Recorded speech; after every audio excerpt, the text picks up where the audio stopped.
Good evening and welcome back. നമുക്ക് ഇന്ന് ആളുകൾ രണ്ടുപേരെ ജോയിൻ ചെയ്തിട്ടുള്ളൂ, ബാക്കിയുള്ളവർ ജോയിൻ ചെയ്യുമെന്ന് വിചാരിച്ച് നമുക്ക് തുടങ്ങാം. അപ്പം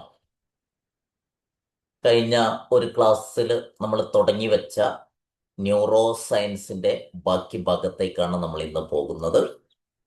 നമ്മൾ ജസ്റ്റ് ഒന്ന് സ്റ്റാർട്ട് ചെയ്തിരുന്നു ന്യൂറോ സയൻസ്. കാരണം നമ്മൾ കഴിഞ്ഞ CBT ബേസ്ഡ് വർക്ക് ചെയ്തപ്പോഴേക്ക് ഇത്തിരി അധികം സമയമായതുകൊണ്ട് കഴിഞ്ഞ ആഴ്ച തുടങ്ങേണ്ടിയിരുന്ന ന്യൂറോ സയൻസ് നമുക്ക് കഴിഞ്ഞ ആഴ്ച കംപ്ലീറ്റ് ചെയ്യാൻ പറ്റിയിട്ടില്ല. അതിന്റെ ബാക്കി ഭാഗമാണ് നമ്മൾ ഇന്ന് കണ്ടിന്യൂ ചെയ്യുന്നത്. അതിന് മുമ്പ് നമ്മൾ ആസ് യൂഷ്വൽ എന്തെങ്കിലും ചോദിക്കാനുണ്ടെങ്കിൽ, പറയാനുണ്ടെങ്കിൽ, എന്തെങ്കിലും പ്രാക്ടീസ് ചെയ്ത് നോക്കിയതിന്റെ എക്സ്പീരിയൻസുകൾ ഉണ്ടെങ്കിൽ അതൊന്ന് ഷെയർ ചെയ്തിട്ട് മുന്നോട്ട് പോകാം.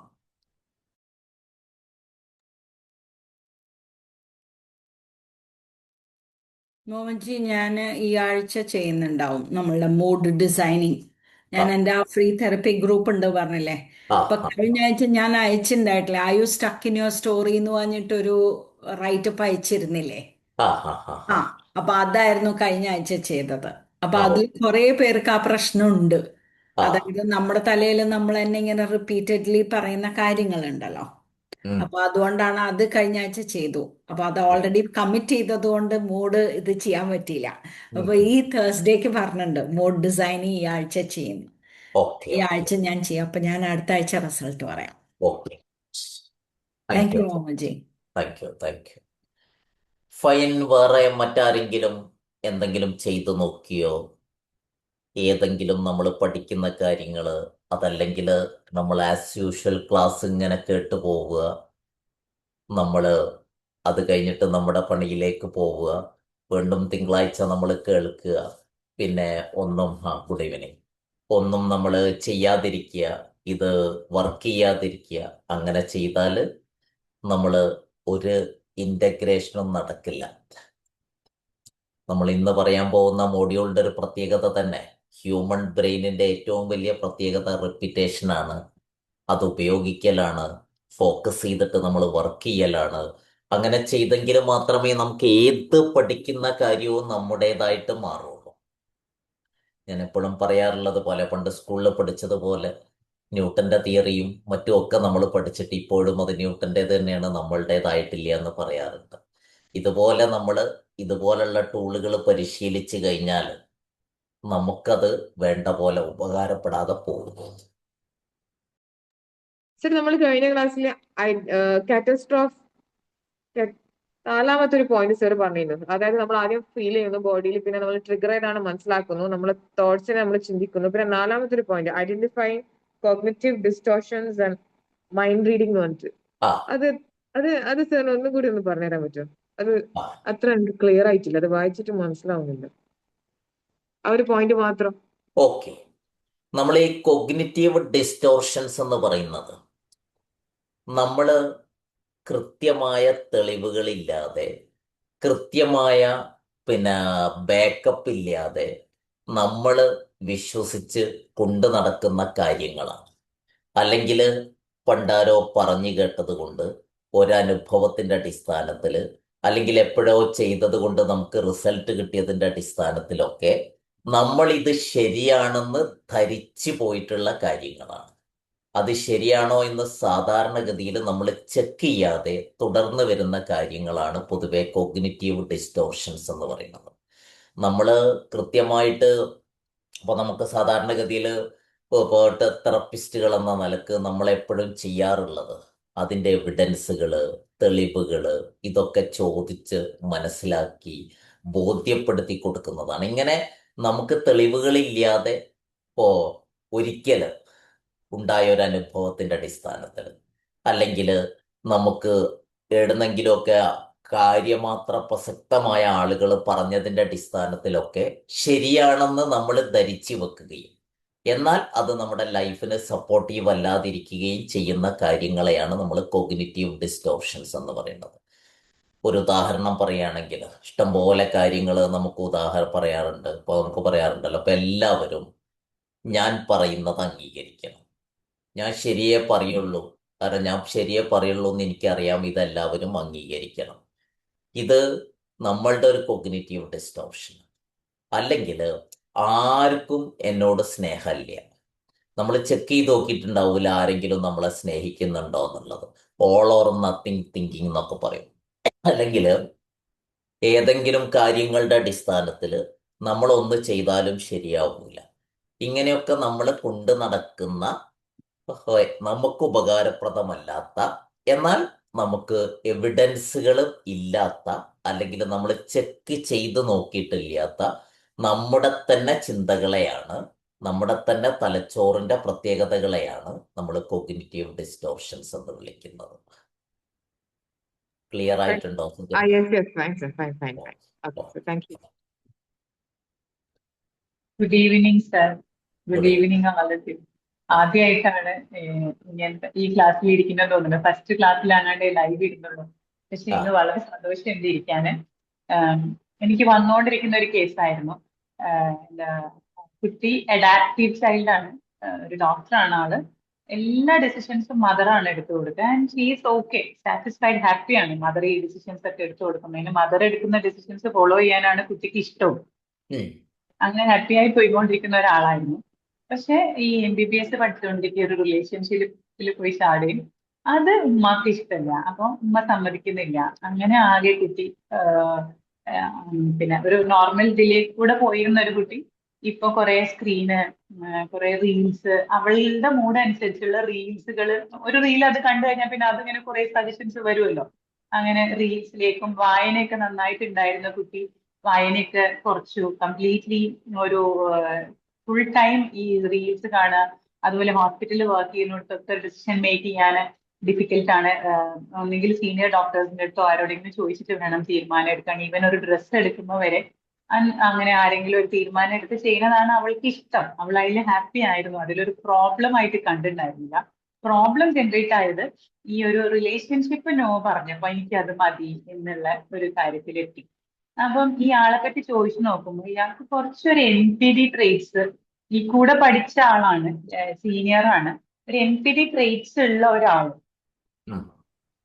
അപ്പം ഞാൻ ഇവള് പറഞ്ഞതനുസരിച്ചിട്ട് NPD ട്രേറ്റ്സ് ഉണ്ട് എന്ന് മനസ്സിലായതോടെ ഈ അപ്പോഴാണ് ഈ മൂഡ് ഡിസൈനിങ്ങിന്റെ ഒരു 4-ാമത്തെ സ്റ്റെപ്പ്, 5-ാമത്തെ സ്റ്റെപ്പ് വരെ ചെയ്തു വെച്ചു. കാരണം ഇയാള് മതി എന്ന് തോന്നുന്ന തോട്ട് എവിടുന്നാ ഉണ്ടായത്, അത് റിയലിസ്റ്റിക് ആണോ, അത് ശരിക്കും ഒരു ഈ പറഞ്ഞ പോലെ ഈ എന്താ പറയാ ആൾക്ക് വേണ്ടിയിട്ടുള്ള ഒരു സാക്രിഫൈസിങ്, അല്ലെങ്കിൽ ഒരു ഇയാളല്ലാതെ പറ്റില്ല എന്നുള്ള ഒരു കാറ്റസ്ട്രോഫൈസിങ് ആയിട്ടുള്ള തോട്ടാണോ എന്നത് വരെ ഒരു 5-ാമത്തെ സ്റ്റെപ്പ് വരെ ചെയ്തു വെച്ചിട്ടുണ്ട്.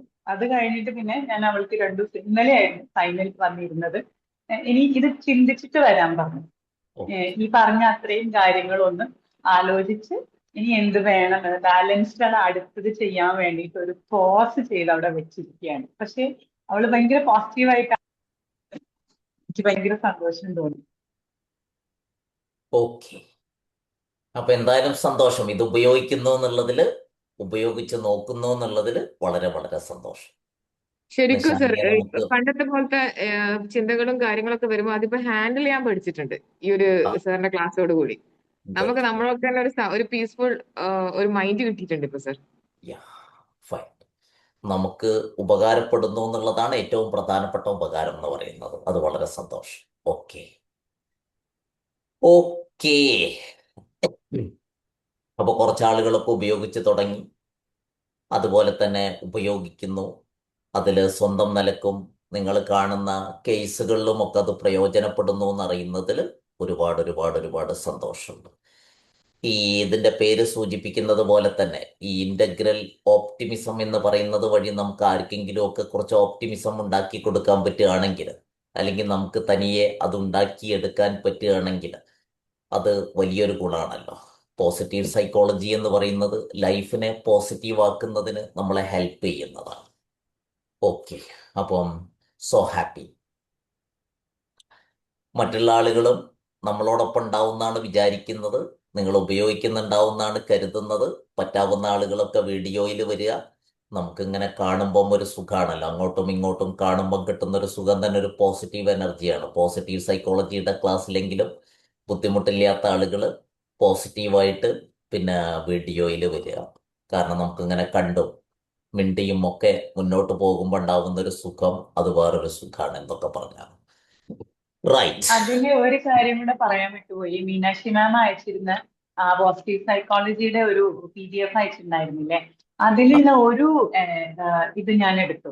അതായത് ആം, എന്താണ് അതില് നമ്മളുടെ ഏരിയാസ് എവിടെയൊക്കെയാണ് നമ്മളെ നോക്കേണ്ടത്, നമ്മൾ ഗോൾ സെറ്റ് ചെയ്യുന്നതിന്റെ കാര്യം പറഞ്ഞപ്പോ അതില് education or work, leisure, personal growth എന്ന് പറഞ്ഞിട്ട് ഒരു 4 സെഗ്മെന്റ് ആയിട്ട് തിരിക്കുകയും അവിടെ നമ്മൾ അച്ചീവ് ചെയ്യുന്നുണ്ടോ ഇല്ലയോ, അതിൽ നമുക്ക് ബ്ലോക്കേജ് എന്താണ് എന്നൊക്കെ ചെക്ക് ചെയ്യുന്ന ഒരു സാധനം മീനാക്ഷി മാം അയച്ചിട്ടുണ്ടായിരുന്നു. അതിലൊരു മെത്തേഡായിട്ട് കുറെ ടൂൾസ് പറയുന്നതിൽ ഒരു ടൂൾ ഇതാണ് അതിൽ പറയുന്നുണ്ടായിരുന്നത്. അതും യൂസ് ചെയ്തു ഒരിക്കൽ. Great. Thank you Meenakshi ma'am. Okay. Meenakshi ma'am ഒരുപാട് മെറ്റീരിയൽസ് ഷെയർ ചെയ്യുന്നുണ്ട്. നമുക്ക് ഒരുപാട് ഇതിന് സപ്പോർട്ടീവായിട്ട് ഉപയോഗിക്കാൻ പറ്റുന്ന ഒത്തിരി മെറ്റീരിയൽസ് ഗ്രൂപ്പിൽ ഷെയർ ചെയ്യുന്നുണ്ട്. നിങ്ങളത് ഉപയോഗിക്കണം, എടുക്കണം, ഉപയോഗിക്കണം എന്നുള്ളതാണ് പിന്നെ എൻ്റെ റിക്വസ്റ്റ്. മാത്രമല്ല മീനാക്ഷി മാം ചെയ്യുന്ന കാര്യം നമുക്ക് പലർക്കും ചെയ്യാൻ പറ്റുന്നുള്ളതാണ്. ഇടക്കിടക്ക് നായർ സാബ് പിന്നെ ഇതേപോലെ ചില മെറ്റീരിയൽസ് ഷെയർ ചെയ്യാറുണ്ട്. അപ്പം നമ്മൾ ഓരോരുത്തരും ഒരു പഠന ഗ്രൂപ്പ് അങ്ങനെയാണല്ലോ. ഒരു പോസിറ്റീവ് ഗ്രൂപ്പ് എന്ന് പറയുന്നത് ക്ലാസ് എടുക്കുന്ന ഒരാളോ 1-2 ആളുകളോ മാത്രമല്ലല്ലോ നമ്മൾ കാര്യങ്ങൾ പഠിക്കുന്നതും പഠിപ്പിക്കുന്നതും. നമ്മളൊരു ഗിവൻ ടേക്ക് അല്ലേ. അതുകൊണ്ട് നിങ്ങളുടെ കയ്യിലുള്ള നിങ്ങൾക്കറിയാവുന്ന ഗ്രൂപ്പിന് ഉപകാരപ്പെടുമെന്ന് തോന്നുന്ന മെറ്റീരിയൽസ് ഷെയർ ചെയ്യുമ്പോൾ അറിവ് അങ്ങനെയാണല്ലോ, നമ്മൾ കൊടുക്കും തോറും കൂടിക്കൊണ്ടിരിക്കും എന്നുള്ളതാണ്.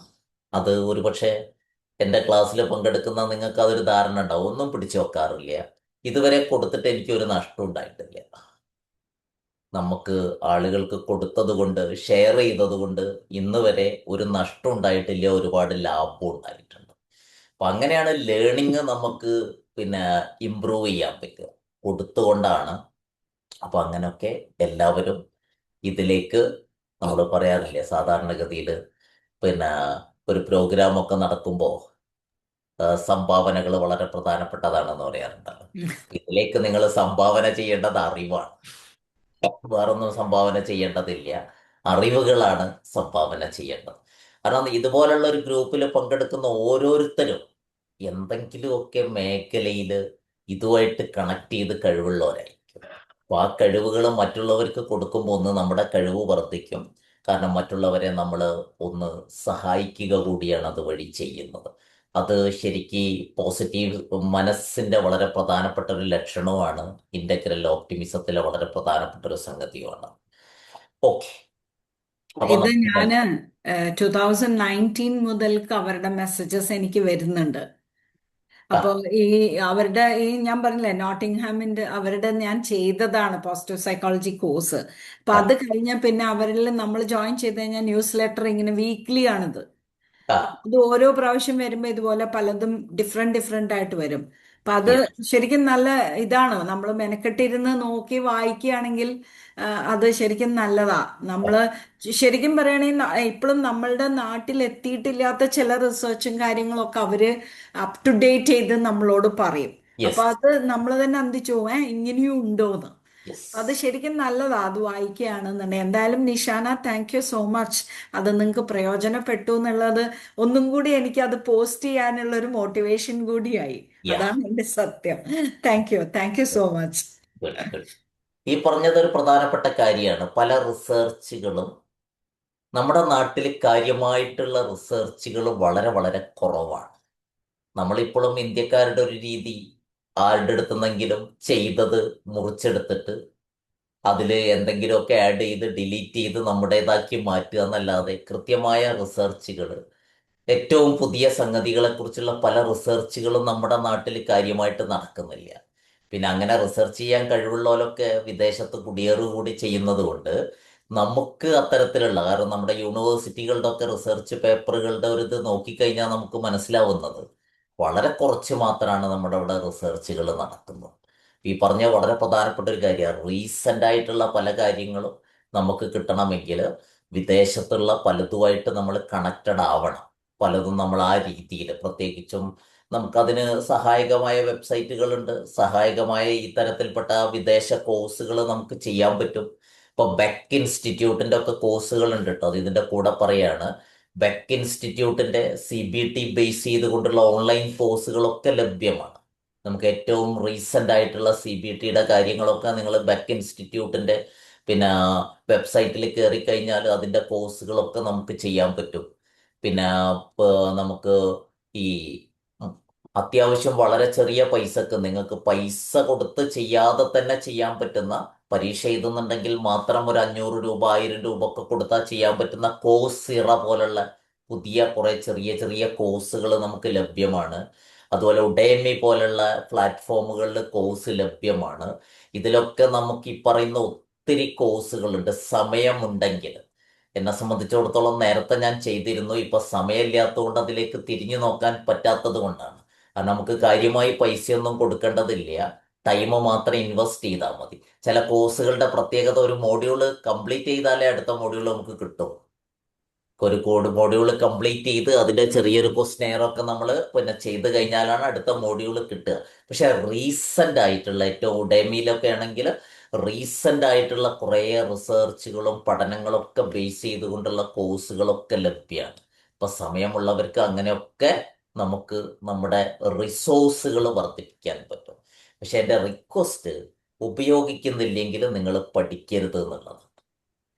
അങ്ങനെ പറയുന്നതിന് 2 കാരണങ്ങളുണ്ട്. ഒന്ന്, നമ്മൾ നമ്മുടെ ടൈം വേസ്റ്റ് ചെയ്യാണ്. കാരണം പിന്നെ നമ്മൾ നമ്മളുടെ മറ്റെന്തിനെങ്കിലും ഉപയോഗിക്കാവുന്ന ടൈമുകൾ വേസ്റ്റ് ചെയ്യാണ്. രണ്ടാമത്, നമ്മളെപ്പറ്റി നമുക്ക് തന്നെ ഒരു നെഗറ്റീവ് ഫീലിംഗ് വരും. ഞാനിപ്പോൾ ഇതൊക്കെ ചെയ്തിട്ടിപ്പോൾ ഒന്നും ഉപയോഗിക്കുന്നില്ലല്ലോ എന്നുള്ള ഒരു നെഗറ്റീവ് ഫീലിംഗ് നമുക്ക് തന്നെ വരാൻ സാധ്യത ഉണ്ട്. നമ്മളെപ്പറ്റി നമുക്ക് തന്നെ ഒരു നെഗറ്റീവ് ഫീലിംഗ് നമ്മൾ കോഴ്സും ചെയ്ത് മെനക്കെട്ട് ഉണ്ടാക്കിയെടുക്കേണ്ടതില്ലല്ലോ. അപ്പോൾ ഒന്ന്, നമുക്ക് പ്രയോജനം ഉണ്ടെങ്കിൽ കോഴ്സ് ചെയ്യുക. 2, നമ്മളത് ഉപയോഗിക്കുക. എന്ന് ഉപയോഗിക്കാൻ നമുക്ക് മൾട്ടിപ്പിൾ സോഴ്സുകളുണ്ട്. ഒന്നുമില്ലെങ്കിൽ ഇപ്പൊ മീനാക്ഷി മാം ചെയ്യുന്ന പോലെ നമുക്ക് ഇപ്പോൾ പരിചയമുള്ള പ്രിയപ്പെട്ട ആളുകളൊക്കെ ചേർത്തെടുത്തുകൊണ്ട് സൗജന്യമായിട്ട് നമുക്ക് ചെയ്തു കൊടുക്കാം. It is part of gratitude ആണ്. അപ്പൊ അങ്ങനെയൊക്കെ നമുക്ക് സാധ്യതകളുണ്ട്. അപ്പോഴും ഞാൻ എപ്പോഴും പറയാറുള്ളത്, ഞാൻ ചെയ്യുന്ന ഒരു രീതി അതാണ്. ഞാനൊരു കോഴ്സ് പഠിച്ച് അത് ഒന്നുകിൽ വിറ്റിട്ട് അല്ലെങ്കിൽ എൻ്റെ കൗൺസിലിങ്ങിൽ ഉപയോഗിച്ചിട്ട് പ്രയോജനപ്പെടുത്തിയിട്ടേ ഞാൻ അടുത്ത ഒരു കോഴ്സ് ചെയ്യാം. കാരണം ഇല്ലെങ്കിൽ എനിക്ക് എന്നോട് തന്നെ ഒരു നെഗറ്റീവ് ഫീല് വരും എന്നുള്ളത് കൊണ്ടാണ് ഞാൻ അങ്ങനെ ചെയ്യുന്നത്. അത് ഞാൻ നിങ്ങളോടും അങ്ങനെ തന്നെ ഷെയർ ചെയ്യുകയാണ്. ഞാനിപ്പോൾ ഈ ഇൻ്റഗ്രൽ ഓപ്റ്റിമിസം പോലും പോയി പഠിച്ചിട്ട് ഞാനത് കൂടുതൽ പഠിക്കാനും മനസ്സിലാക്കാനും വേണ്ടി തന്നെയാണ് കോഴ്സ് ഡിസൈൻ ചെയ്തിട്ടുള്ളത്. അപ്പം ഞാൻ വീണ്ടും അത് വായിക്കും, ഞാൻ അതിൻ്റെ പവർ പോയിന്റ് പ്രസൻറ്റേഷൻ ഉണ്ടാക്കും. പിന്നെ ആരെങ്കിലും അയച്ചു തന്ന പവർ പോയിന്റ് പ്രസൻറ്റേഷൻ വന്ന് ക്ലാസ് എടുത്താൽ എനിക്ക് തൃപ്തിയാവില്ല. അതുകൊണ്ട് ഞാനത് ഉണ്ടാക്കിയിട്ട് തന്നെയാണ് ഞാൻ ക്ലാസ് എടുക്കാറുള്ളത്. അപ്പോൾ അങ്ങനെയൊക്കെ നമ്മൾ കുറച്ച് ഒന്ന് ഇൻവെസ്റ്റ് ചെയ്യുകയാണെങ്കിൽ, ടൈം ഇൻവെസ്റ്റ് ചെയ്യുകയാണെങ്കിൽ, നമ്മുടെ എനർജി ഇൻവെസ്റ്റ് ചെയ്യുകയാണെങ്കിൽ നമ്മൾ ഒരുപാട് ഡെവലപ്പ് ചെയ്യും. അത് നിങ്ങളോടും റിക്വസ്റ്റ് ചെയ്യുകയാണ്. കാരണം വളരേണ്ടത് എപ്പോഴും ഒരുമിച്ച് വളരുമ്പം ആ വളർച്ചയ്ക്ക് വല്ലാത്തൊരു സുഖമുണ്ട്. നമ്മൾ ആരെങ്കിലുമൊക്കെ പിന്നെ കോഴ്സ് എടുത്ത് നിങ്ങളത് അങ്ങനെയല്ല നമ്മൾ ഈ ഒരു പ്ലാറ്റ്ഫോമുകളിൽ ഉദ്ദേശിക്കുന്നത്.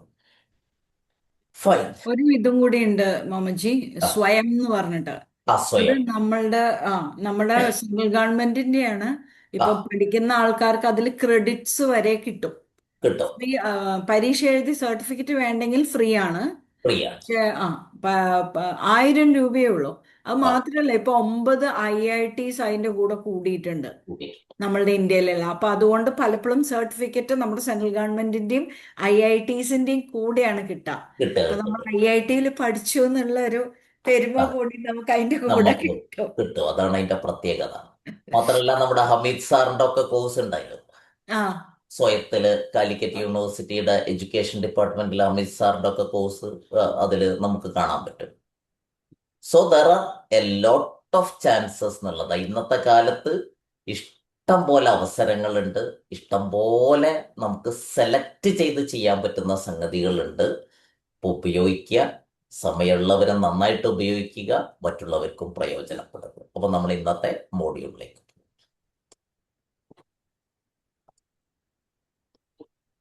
അപ്പം വെൽക്കം ബാക്ക്. നമ്മൾ ഇന്ന് നേരത്തെ ആറാമത്തെ മോഡ്യൂൾ, ശരിക്കും 7ാമത്തെ ദിവസമാണ്. കാരണം നമ്മൾ ഇതിൻ്റെ ഇടയ്ക്ക് ഒരു എക്സ്ട്രാ മോഡ്യൂള് നമ്മൾ വിവിധ ആക്ടിവിറ്റീസ് വന്നതുകൊണ്ട് ഇത്തിരി സമയം ഒരു മോഡ്യൂൾ നമ്മൾ അധികം എടുത്തിട്ടുണ്ട്. ന്യൂറോ സയൻസും ഇൻ്റഗ്രൽ ഓപ്റ്റിമിസം ഇനീഷ്യേറ്റീവ്സുമാണ് നമ്മൾ നോക്കുന്നത്. കാരണം ന്യൂറോ സയൻസ് എന്ന് പറയുന്നത് നമുക്ക് ന്യൂറോ സയൻസിന്റെ സപ്പോർട്ട് ഇല്ലാതെ ഇന്ന് ഒന്നും നമുക്ക് പഠിക്കാനോ പ്രയോഗിക്കാനോ പറ്റില്ല. കാരണം നമ്മൾ ആഫ്റ്റർ ഓൾ നമ്മളെ എല്ലാ കാര്യങ്ങളും നിശ്ചയിക്കുന്നത് നമ്മുടെ ബ്രെയിനാണ്, നമ്മുടെ വിവിധ ഗ്ലാൻഡുകളാണ്. ഈ ഗ്ലാൻഡുകൾ ഉൽപ്പാദിപ്പിക്കുന്ന കെമിക്കൽസ് ആണ്, നമ്മുടെ ബ്രെയിനിൽ ഉൽപ്പാദിപ്പിക്കുന്ന കെമിക്കൽസ് ആണ്. നമ്മൾ ബേസിക്കലി പറഞ്ഞാൽ ഒരു ബയോളജിക്കൽ ബീയിങ് തന്നെയാണ്. ഒത്തിരി ബയോളജിക്കൽ ഫങ്ഷൻസ് നമ്മളിൽ നടക്കുന്നുണ്ട്.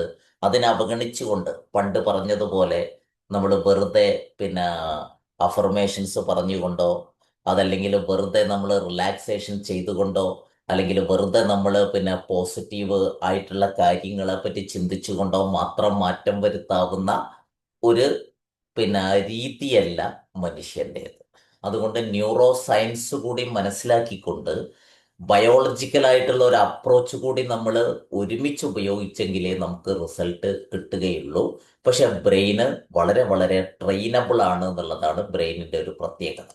റൈറ്റ്. അപ്പോൾ നമ്മൾ കഴിഞ്ഞ പ്രാവശ്യം പറഞ്ഞൊരു പോയിന്റാണ് creative potential of the brain.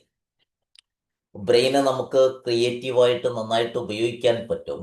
അതിൻ്റെ പൊട്ടൻഷ്യൽ നമുക്ക് കണ്ടെത്താൻ പറ്റും. അത് ഉപയോഗിച്ചുകൊണ്ട് നമുക്ക് പല മാറ്റങ്ങളും ഉണ്ടാക്കിയെടുക്കാൻ സാധിക്കുമെന്നുള്ളതാണ്. അഥവാ നമ്മൾ ഇന്ന് കാര്യമായിട്ട് നോക്കുന്നത് ബ്രെയിൻ പവറിനെ പറ്റിയാണ്. അതിനെങ്ങനെ ഉപയോഗിക്കണം എന്നുള്ളതിനെ പറ്റിയാണ്. എങ്ങനെയാണ് നമുക്ക് ഒരു പുതിയ ബ്രെയിന് ഡെവലപ്പ് ചെയ്തെടുക്കാൻ പറ്റുക. നമ്മുടെ ബ്രെയിനിൻ്റെ ഏറ്റവും ഒരുപക്ഷെ പുതിയ കാലഘട്ടത്തിൻ്റെ ഏറ്റവും വലിയ സംഭാവന എന്ന് പറയുന്നത് ബ്രെയിനിനെ നമുക്ക് പുതുക്കാൻ പറ്റുമെന്നുള്ളതാണ്. പുതുക്കി പണിയാൻ പറ്റുമെന്നുള്ളത്, നമുക്ക് തന്നെ അത് പുതുക്കിയെടുക്കാൻ പറ്റുമെന്നുള്ള വലിയ ഒരു ഓഫറുള്ള കാലത്താണ് നമ്മൾ ജീവിക്കുന്നത്. അതുകൊണ്ട് തന്നെ ഇൻ്റഗ്രൽ ഓപ്റ്റിമിസം പോലുള്ള ഒരു മോഡ്യൂൾ നമ്മൾ ഡിസ്കസ് ചെയ്യുന്ന സമയത്ത് ബ്രെയിനിൻ്റെ ഈ പവർ എങ്ങനെ നമുക്ക് അൺലോക്ക് ചെയ്യാം, എങ്ങനെ നമുക്കത് പ്രയോജനപ്പെടുത്താം എന്നുള്ളത് നമ്മൾ അറിയേണ്ടതുണ്ട്. അതിൻ്റെ വഴികളെക്കുറിച്ച് നമ്മൾ ആലോചിക്കേണ്ടതുണ്ട്. കാരണം we are in an era of neuro culture. പ്രത്യേകിച്ചും 1990s ശേഷമുള്ള കാലഘട്ടം എന്ന് പറയുന്നത് ന്യൂറോ കൾച്ചറിൻ്റെ ഇറയാണ്. ബ്രെയിനിനെ പറ്റി അതിവേഗത്തിൽ വിപുലമായ പഠനങ്ങൾ നടക്കുകയും നടന്നുകൊണ്ടിരിക്കുകയും ചെയ്യുന്ന ഒരു കാലഘട്ടത്തിലാണ് നമ്മൾ ജീവിച്ചു കൊണ്ടിരിക്കുന്നത്. അതിൻ്റെ മുമ്പ് നമുക്ക് ബ്രെയിനിനെ കുറിച്ചുള്ള പല അസംഷൻസും പല തിയറികളും ആയിരുന്നെങ്കിൽ ഇന്ന് കൃത്യമായിട്ട് നമുക്ക് പഠിക്കാൻ പറ്റുന്ന, പഠിച്ച് മനസ്സിലാക്കാൻ പറ്റുന്ന സംവിധാനങ്ങളുള്ള ഒരു ലോകത്താണ് നമ്മൾ ജീവിക്കുന്നത്. നമ്മുടെ ന്യൂറോണുകളെ സ്റ്റിമുലേറ്റ് ചെയ്തുകൊണ്ട് നമ്മുടെ ക്രിയേറ്റീവ് പൊട്ടൻഷ്യൽ, നമുക്കുള്ളതിൽ നിന്ന് പുതിയത് ഉണ്ടാക്കാനുള്ള കഴിവിനെയാണ് ശരിക്കും ക്രിയേറ്റീവ് പൊട്ടൻഷ്യൽ എന്ന് പറയുന്നത്. ക്രിയേറ്റിവിറ്റി എന്ന് പറയുന്ന വാക്കെന്ന് പറയുന്നത് ഉള്ളതിനെ നമ്മൾ അമെൻഡ് ചെയ്തുകൊണ്ട്, ഉള്ളതിനെ നമ്മൾ പുതുക്കി പണിതുകൊണ്ട് കൂടുതൽ പ്രയോജനമുള്ളതാക്കി മാറ്റുന്നതിനെയാണ് നമ്മൾ ക്രിയേറ്റീവ് പൊട്ടൻഷ്യൽ അല്ലെങ്കിൽ ക്രിയേറ്റിവിറ്റി എന്ന് പറയുന്നത്. ഒരു ടോട്ടൽ ന്യൂ സംഗതി നമ്മൾ കണ്ടെത്തുന്നതിനേക്കാൾ കൂടുതൽ നമ്മൾ ഉള്ളതിനെ, അങ്ങനെയാണല്ലോ നമ്മളിപ്പോൾ ഇങ്ങനെ ഡെവലപ്പ് ചെയ്ത് ഇന്നത്തെ ഒരവസ്ഥയിലേക്കൊക്കെ എത്തിയിട്ടുള്ളത്. നമ്മൾ പഴയ കാലത്തുണ്ടായിരുന്ന ഡ്രസ്സിനെ ഇന്നത്തെ രൂപത്തിലേക്ക് നമ്മൾ ക്രിയേറ്റീവായിട്ടാണ് ഉപയോഗിക്കുന്നത്. നമ്മുടെ വാഹനങ്ങൾ ഒരു കാലത്ത് ഉപയോഗിച്ചതിൽ നിന്ന് അതിൽ മാറ്റം വരുത്തി അതിനെ ക്രിയേറ്റീവാക്കിയിട്ടാണ് ഉപയോഗിക്കുന്നത്. നമ്മൾ ഉപയോഗിക്കുന്ന എല്ലാം അങ്ങനെ തന്നെയാണ്. അതുകൊണ്ട് ബ്രെയിനിൻ്റെ ആ ഒരു സാധ്യതയാണ് നമ്മൾ ടാപ്പ് ചെയ്യാൻ ഉദ്ദേശിക്കുന്നത്. ന്യൂറോൺസിനെ സ്റ്റിമുലേറ്റ് ചെയ്തുകൊണ്ട്, അത് നമുക്ക് ബോധപൂർവം സ്റ്റിമുലേറ്റ് ചെയ്തുകൊണ്ട് നമുക്ക് പുതിയ ക്രിയേറ്റീവ് പൊട്ടൻഷ്യൽ ഉണ്ടാക്കിയെടുക്കാൻ പറ്റും, അല്ലെങ്കിൽ അത് വർദ്ധിപ്പിക്കാൻ പറ്റും. എന്ന് പറഞ്ഞാൽ നമുക്ക് ചെയ്യാൻ പറ്റുന്ന കാര്യം training our prefrontal cortex to create habits എന്നുള്ള, ശീലങ്ങൾ ക്രിയേറ്റ് ചെയ്യാൻ എളുപ്പമാണെന്നാണ് പറയുന്നത്. ബ്രെയിനിനെ പഠിപ്പിച്ചെടുക്കാൻ നമുക്ക് എളുപ്പമാണെന്നാണ് പറയുന്നത്. അതിന് പ്രീ ഫ്രോണ്ടൽ കോർട്ടെക്സിനെയാണ് നമ്മൾ ട്രെയിൻ ചെയ്യേണ്ടത്. എന്തുകൊണ്ട് പ്രീഫ്രോണ്ടൽ കോർട്ടക്സിനെ ട്രെയിൻ ചെയ്യേണ്ടതുണ്ട് മറ്റുള്ളതിനെ ട്രെയിൻ ചെയ്യുന്നതിനേക്കാൾ എന്നുള്ളത് നമ്മൾ പറയും. ഇത് കഴിഞ്ഞ പ്രാവശ്യം നമ്മൾ പരിചയപ്പെടുത്തിയതാണ്. കുറെ ന്യൂറോ സയന്റിസ്റ്റുകളുടെ പേര് ഇപ്പൊ ജീവിച്ചിരിക്കുന്നവരും അടുത്ത കാലം വരെ ജീവിച്ചവരുമായിട്ടുള്ള വളരെ പ്രഗത്ഭരായിട്ടുള്ള കുറച്ച് ന്യൂറോ സയന്റിസ്റ്റുകളാണ്. വല്ലാതെ ഇതിൽ ഹരം തോന്നുന്ന ആളുകൾക്ക് ഇവർ ഓരോരുത്തരുടെയും പഠനങ്ങൾ പഠിക്കാം എന്നുള്ളത് കൊണ്ട് ഞാൻ കുറച്ച് പേരുകൾ ഇവിടെ എടുത്തിട്ടു എന്ന് മാത്രം. ഇതുവരെ നമ്മൾ കഴിഞ്ഞ ക്ലാസ്സിൽ പറഞ്ഞതാണ്. ഇനി ഇന്നത്തെ കാര്യങ്ങളിലേക്ക് പോവുകയാണ്. നമുക്ക് കൊഗ്നിറ്റീവ് സയൻസ് എന്ന് പറയുന്ന ഒരു ഏരിയ തന്നെ ഇന്ന് വളരെ പെരുന്നാണ് കൂടുതൽ ആളുകൾ സെർച്ച് ചെയ്യുകയും പഠിക്കുകയും ചെയ്യുന്ന ഒരു സംഗതിയാണ്. നമുക്ക് കൊഗ്നിറ്റീവ് സയൻസിൽ പിന്നെ BSc-യും ഡിഗ്രിയൊക്കെ എടുക്കാൻ പറ്റും, PG ചെയ്യാൻ പറ്റും, റിസർച്ച് ചെയ്യാൻ പറ്റും. വിദേശ സർവകലാശാലകളിൽ വളരെ പ്രധാനപ്പെട്ട കോഴ്സുകളാണ് കൊഗ്നിറ്റീവ് സയൻസ് കോഴ്സുകൾ എന്ന് പറയുന്നത്. അപ്പൊ ഈ കൊഗ്നിറ്റീവ് സയൻസിന്റെ സാധ്യതകളെ കുറിച്ചാണ്. കൊഗ്നിറ്റീവ് സയൻസ് എന്ന് പറയുമ്പോൾ നമ്മുടെ ബ്രെയിനിന്റെ ഫങ്ഷൻസിനെ കുറിച്ച് കൂടുതൽ പഠിക്കുന്ന ശാസ്ത്രശാഖയാണ്. അതായത് സ്റ്റഡീസ് ഓൺ ഹ്യൂമൻ ബ്രെയിന് കാണിക്കുന്നത്, മനുഷ്യ ബ്രെയിനിനെ കുറിച്ചുള്ള പഠനങ്ങൾ കാണിക്കുന്നത്, പിന്നെ ഹ്യൂമൻ ബ്രെയിനും അതിന്റെ ഫങ്ഷനെ കുറിച്ചുള്ള പഠനങ്ങളെയാണ് നമ്മൾ പിന്നെ കൊഗ്നിറ്റീവ് സയൻസ് എന്ന് പറയുന്നത്. ബ്രെയിനിനെ കുറിച്ചും ബ്രെയിനിന്റെ വിവിധ ഫങ്ഷനെ കുറിച്ചുമുള്ള ഡീറ്റെയിൽ ആയ പഠനമാണ് ശരിക്കും കൊഗ്നിറ്റീവ് സയൻസ് എന്ന് വിളിക്കുന്നത്. കൊഗ്നിറ്റീവ് സയൻസ് വളരെ കൂടുതൽ ആളുകൾ പഠിച്ചുകൊണ്ടിരിക്കുന്ന, അന്വേഷിച്ചുകൊണ്ടിരിക്കുന്ന ഒരു പഠനശാഖ കൂടിയാണ്. നമ്മുടെ തന്നെ ഇന്ത്യയിലെ തന്നെ പല പ്രസിദ്ധമായ യൂണിവേഴ്സിറ്റിയിലും കൊഗ്നിറ്റീവ് സയൻസിൽ പ്രത്യേക കോഴ്സുകൾ ലഭ്യമാണ്. ഇപ്പൊ എന്താണ് കൊഗ്നിറ്റീവ് സയൻസ് നമ്മളോട് പറയുന്നത്? ഇതുമായിട്ട് ബന്ധപ്പെട്ട് അത് പറയുന്നതിന് മുമ്പ് ബ്രെയിനിനെ പറ്റി വളരെ കുറച്ച് കാര്യങ്ങൾ പറഞ്ഞിട്ട് എങ്ങനെ ഇതിനെ ട്രെയിൻ ചെയ്യണം എന്ന് പറയാം. നമ്മൾ പലപ്പോഴായിട്ട് പറഞ്ഞിട്ടുള്ള കാര്യമാണ് ട്രയൂൺ ബ്രെയിനിനെ കുറിച്ച്, അല്ലെ? ഈ ചിത്രവും ഞാൻ നേരത്തെ നിങ്ങളെ കാണിച്ചതാണ് ബ്രെയിനിന്റെ. ഇത് പറഞ്ഞിട്ട് ജസ്റ്റ് ഒന്ന് ഓർമ്മപ്പെടുത്തിയിട്ട് ബാക്കി കാര്യങ്ങളിലേക്ക് പോകാമെന്നുള്ളതാണ്. നമുക്ക് എല്ലാ ജീവികളിലും ഉള്ളതുപോലുള്ള ഒരു ബ്രെയിനാണ് ഇൻസ്റ്റിങ്റ്റീവ് ബ്രെയിൻ എന്ന് പറയുന്നത്. അല്ലെങ്കിൽ അതിന്റെ പേര് റെപ്റ്റീലിയൻ ബ്രെയിൻ, ഓൾഡ് ബ്രെയിൻ എന്നൊക്കെ പല ബുക്കുകളിലും നിങ്ങൾ കാണും. എന്ന് പറയുമ്പോൾ നമ്മുടെ പിന്നെ തലച്ചോറിന്റെ ഏറ്റവും പിറകില് ബ്രെയിൻ സ്റ്റെമ്മിന്റെ ഭാഗത്തായിട്ടുള്ള ഈ ബ്രെയിനിന്റെ പാർട്ടാണ് ശരിക്കും ഇൻസ്റ്റിങ്റ്റീവ് ബ്രെയിൻ എന്ന് പറയുന്നത്. അതിന് ഇൻസ്റ്റിങ്റ്റീവ് ബ്രെയിൻ എന്ന് വിളിക്കാൻ കാരണം അത് ഓട്ടോ പൈലറ്റാണ്. ഓട്ടോ പൈലറ്റ് എന്ന് പറഞ്ഞാൽ നമുക്ക് അതിൽ നിയന്ത്രിക്കാൻ പറ്റില്ല.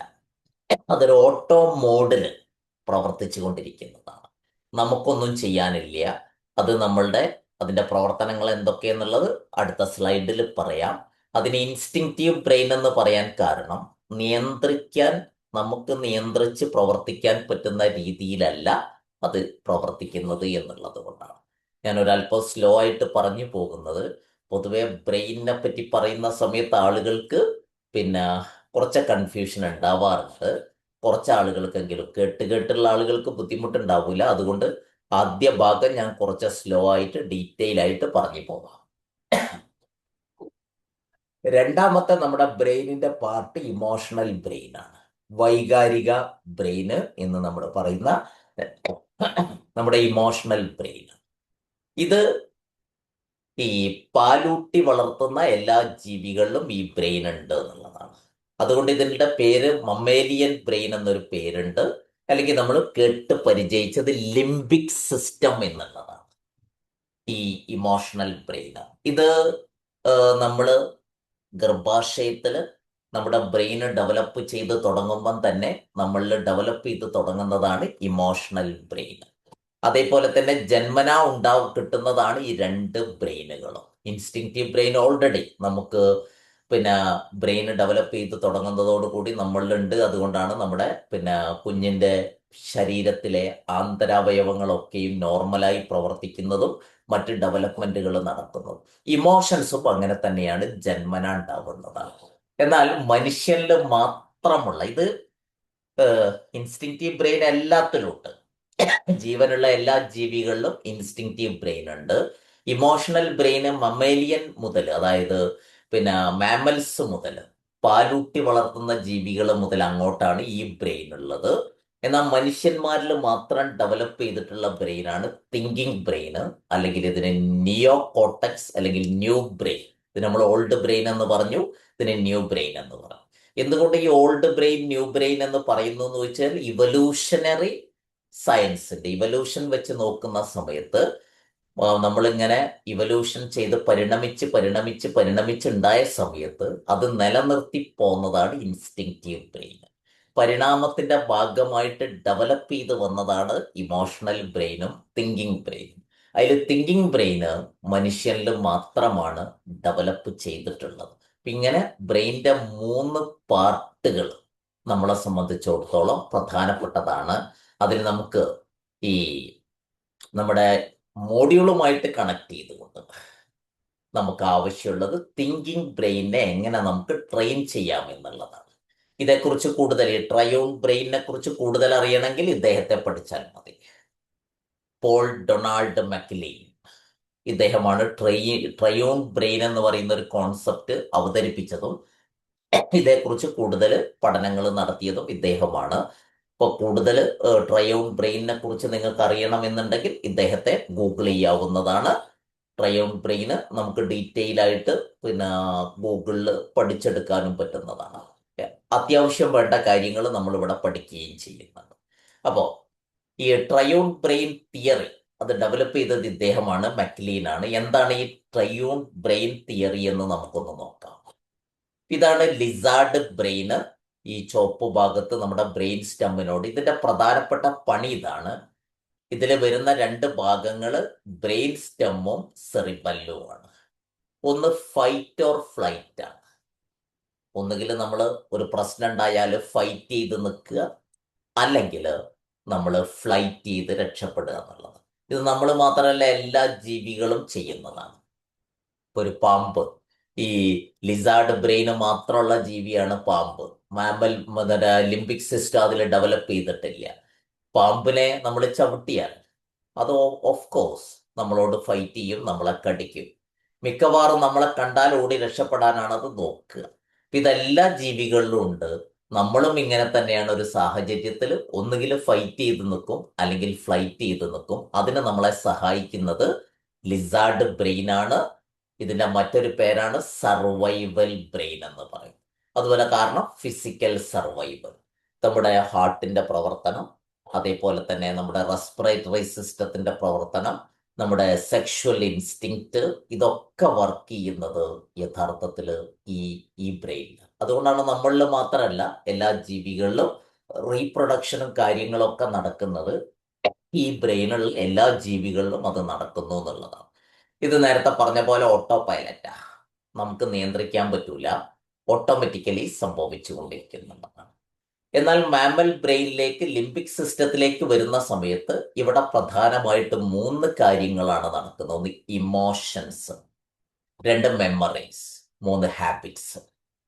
നമുക്ക് നമ്മുടെ വികാരങ്ങൾ ഉണ്ടാവുന്നതും അതിനെ നമുക്ക് ട്രെയിൻ ചെയ്യാൻ പറ്റുന്നതും ഒക്കെ ലിംബിക് സിസ്റ്റത്തിലാണ്. അതുപോലെ നമ്മുടെ ഓർമ്മകൾ, ഇമോഷൻ കണക്റ്റഡ് ആയിട്ടുള്ള ഓർമ്മകൾ, ഡേ ടു ഡേ ഓർമ്മകളൊക്കെയും വരുന്നത് ഈ പറയുന്ന ലിംബിക് സിസ്റ്റത്തിലാണ്. നമ്മൾ ചെയ്ത് ഹാബിറ്റ് ഫോം ചെയ്യുന്നതും ലിംബിക് സിസ്റ്റത്തിലാണ്. എന്ന് പറഞ്ഞു കഴിഞ്ഞാൽ അതിൻ്റെ അടിസ്ഥാനത്തിൽ എടുക്കുന്ന തീരുമാനങ്ങളും ഇതിൻ്റെ ഭാഗമാണ്.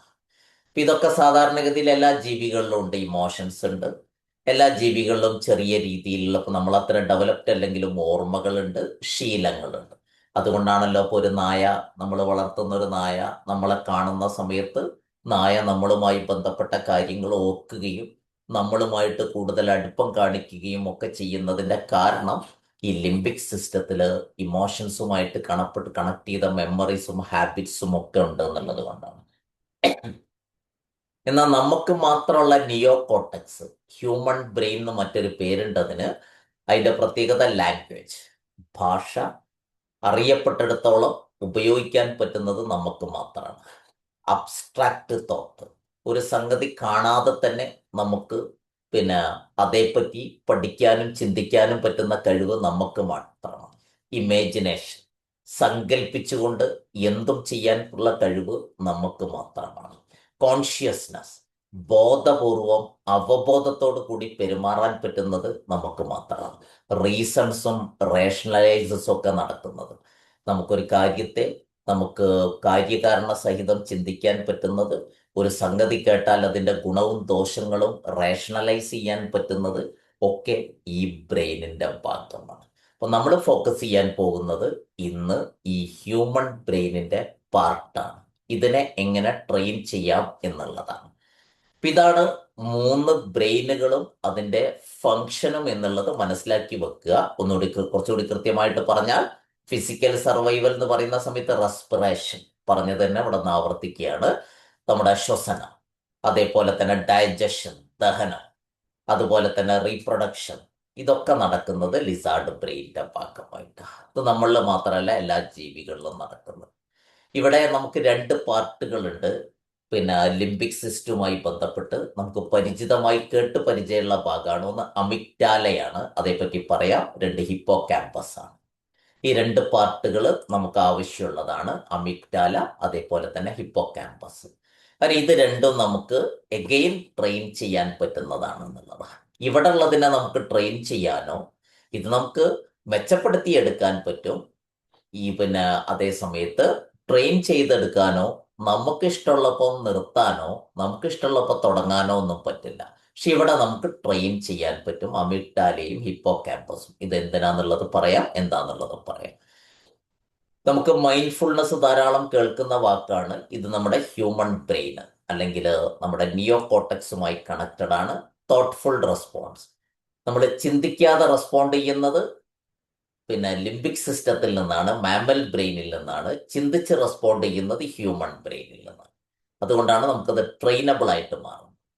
അപ്പോൾ ഇത്രയും കാര്യങ്ങൾ ട്രയൂൺ ബ്രെയിനിനെ പറ്റി മനസ്സിലാക്കി വെക്കുക. ഞാനിങ്ങനെ പറഞ്ഞു പോകുമ്പോൾ പിന്നെ പലപ്പോഴും പറഞ്ഞതായതുകൊണ്ട് ഇങ്ങനെ പോകുമ്പോൾ നിങ്ങൾക്ക് മനസ്സിലാവാത്ത എന്തെങ്കിലും കാര്യങ്ങൾ ഉണ്ടെങ്കിൽ എന്നെ സ്റ്റോപ്പ് ചെയ്തിട്ട് ചോദിക്കാവുന്നതാണ്, അല്ലെങ്കിൽ നോട്ട് ചെയ്തിട്ട് അവസാനം ചോദിക്കാവുന്നതാണ്.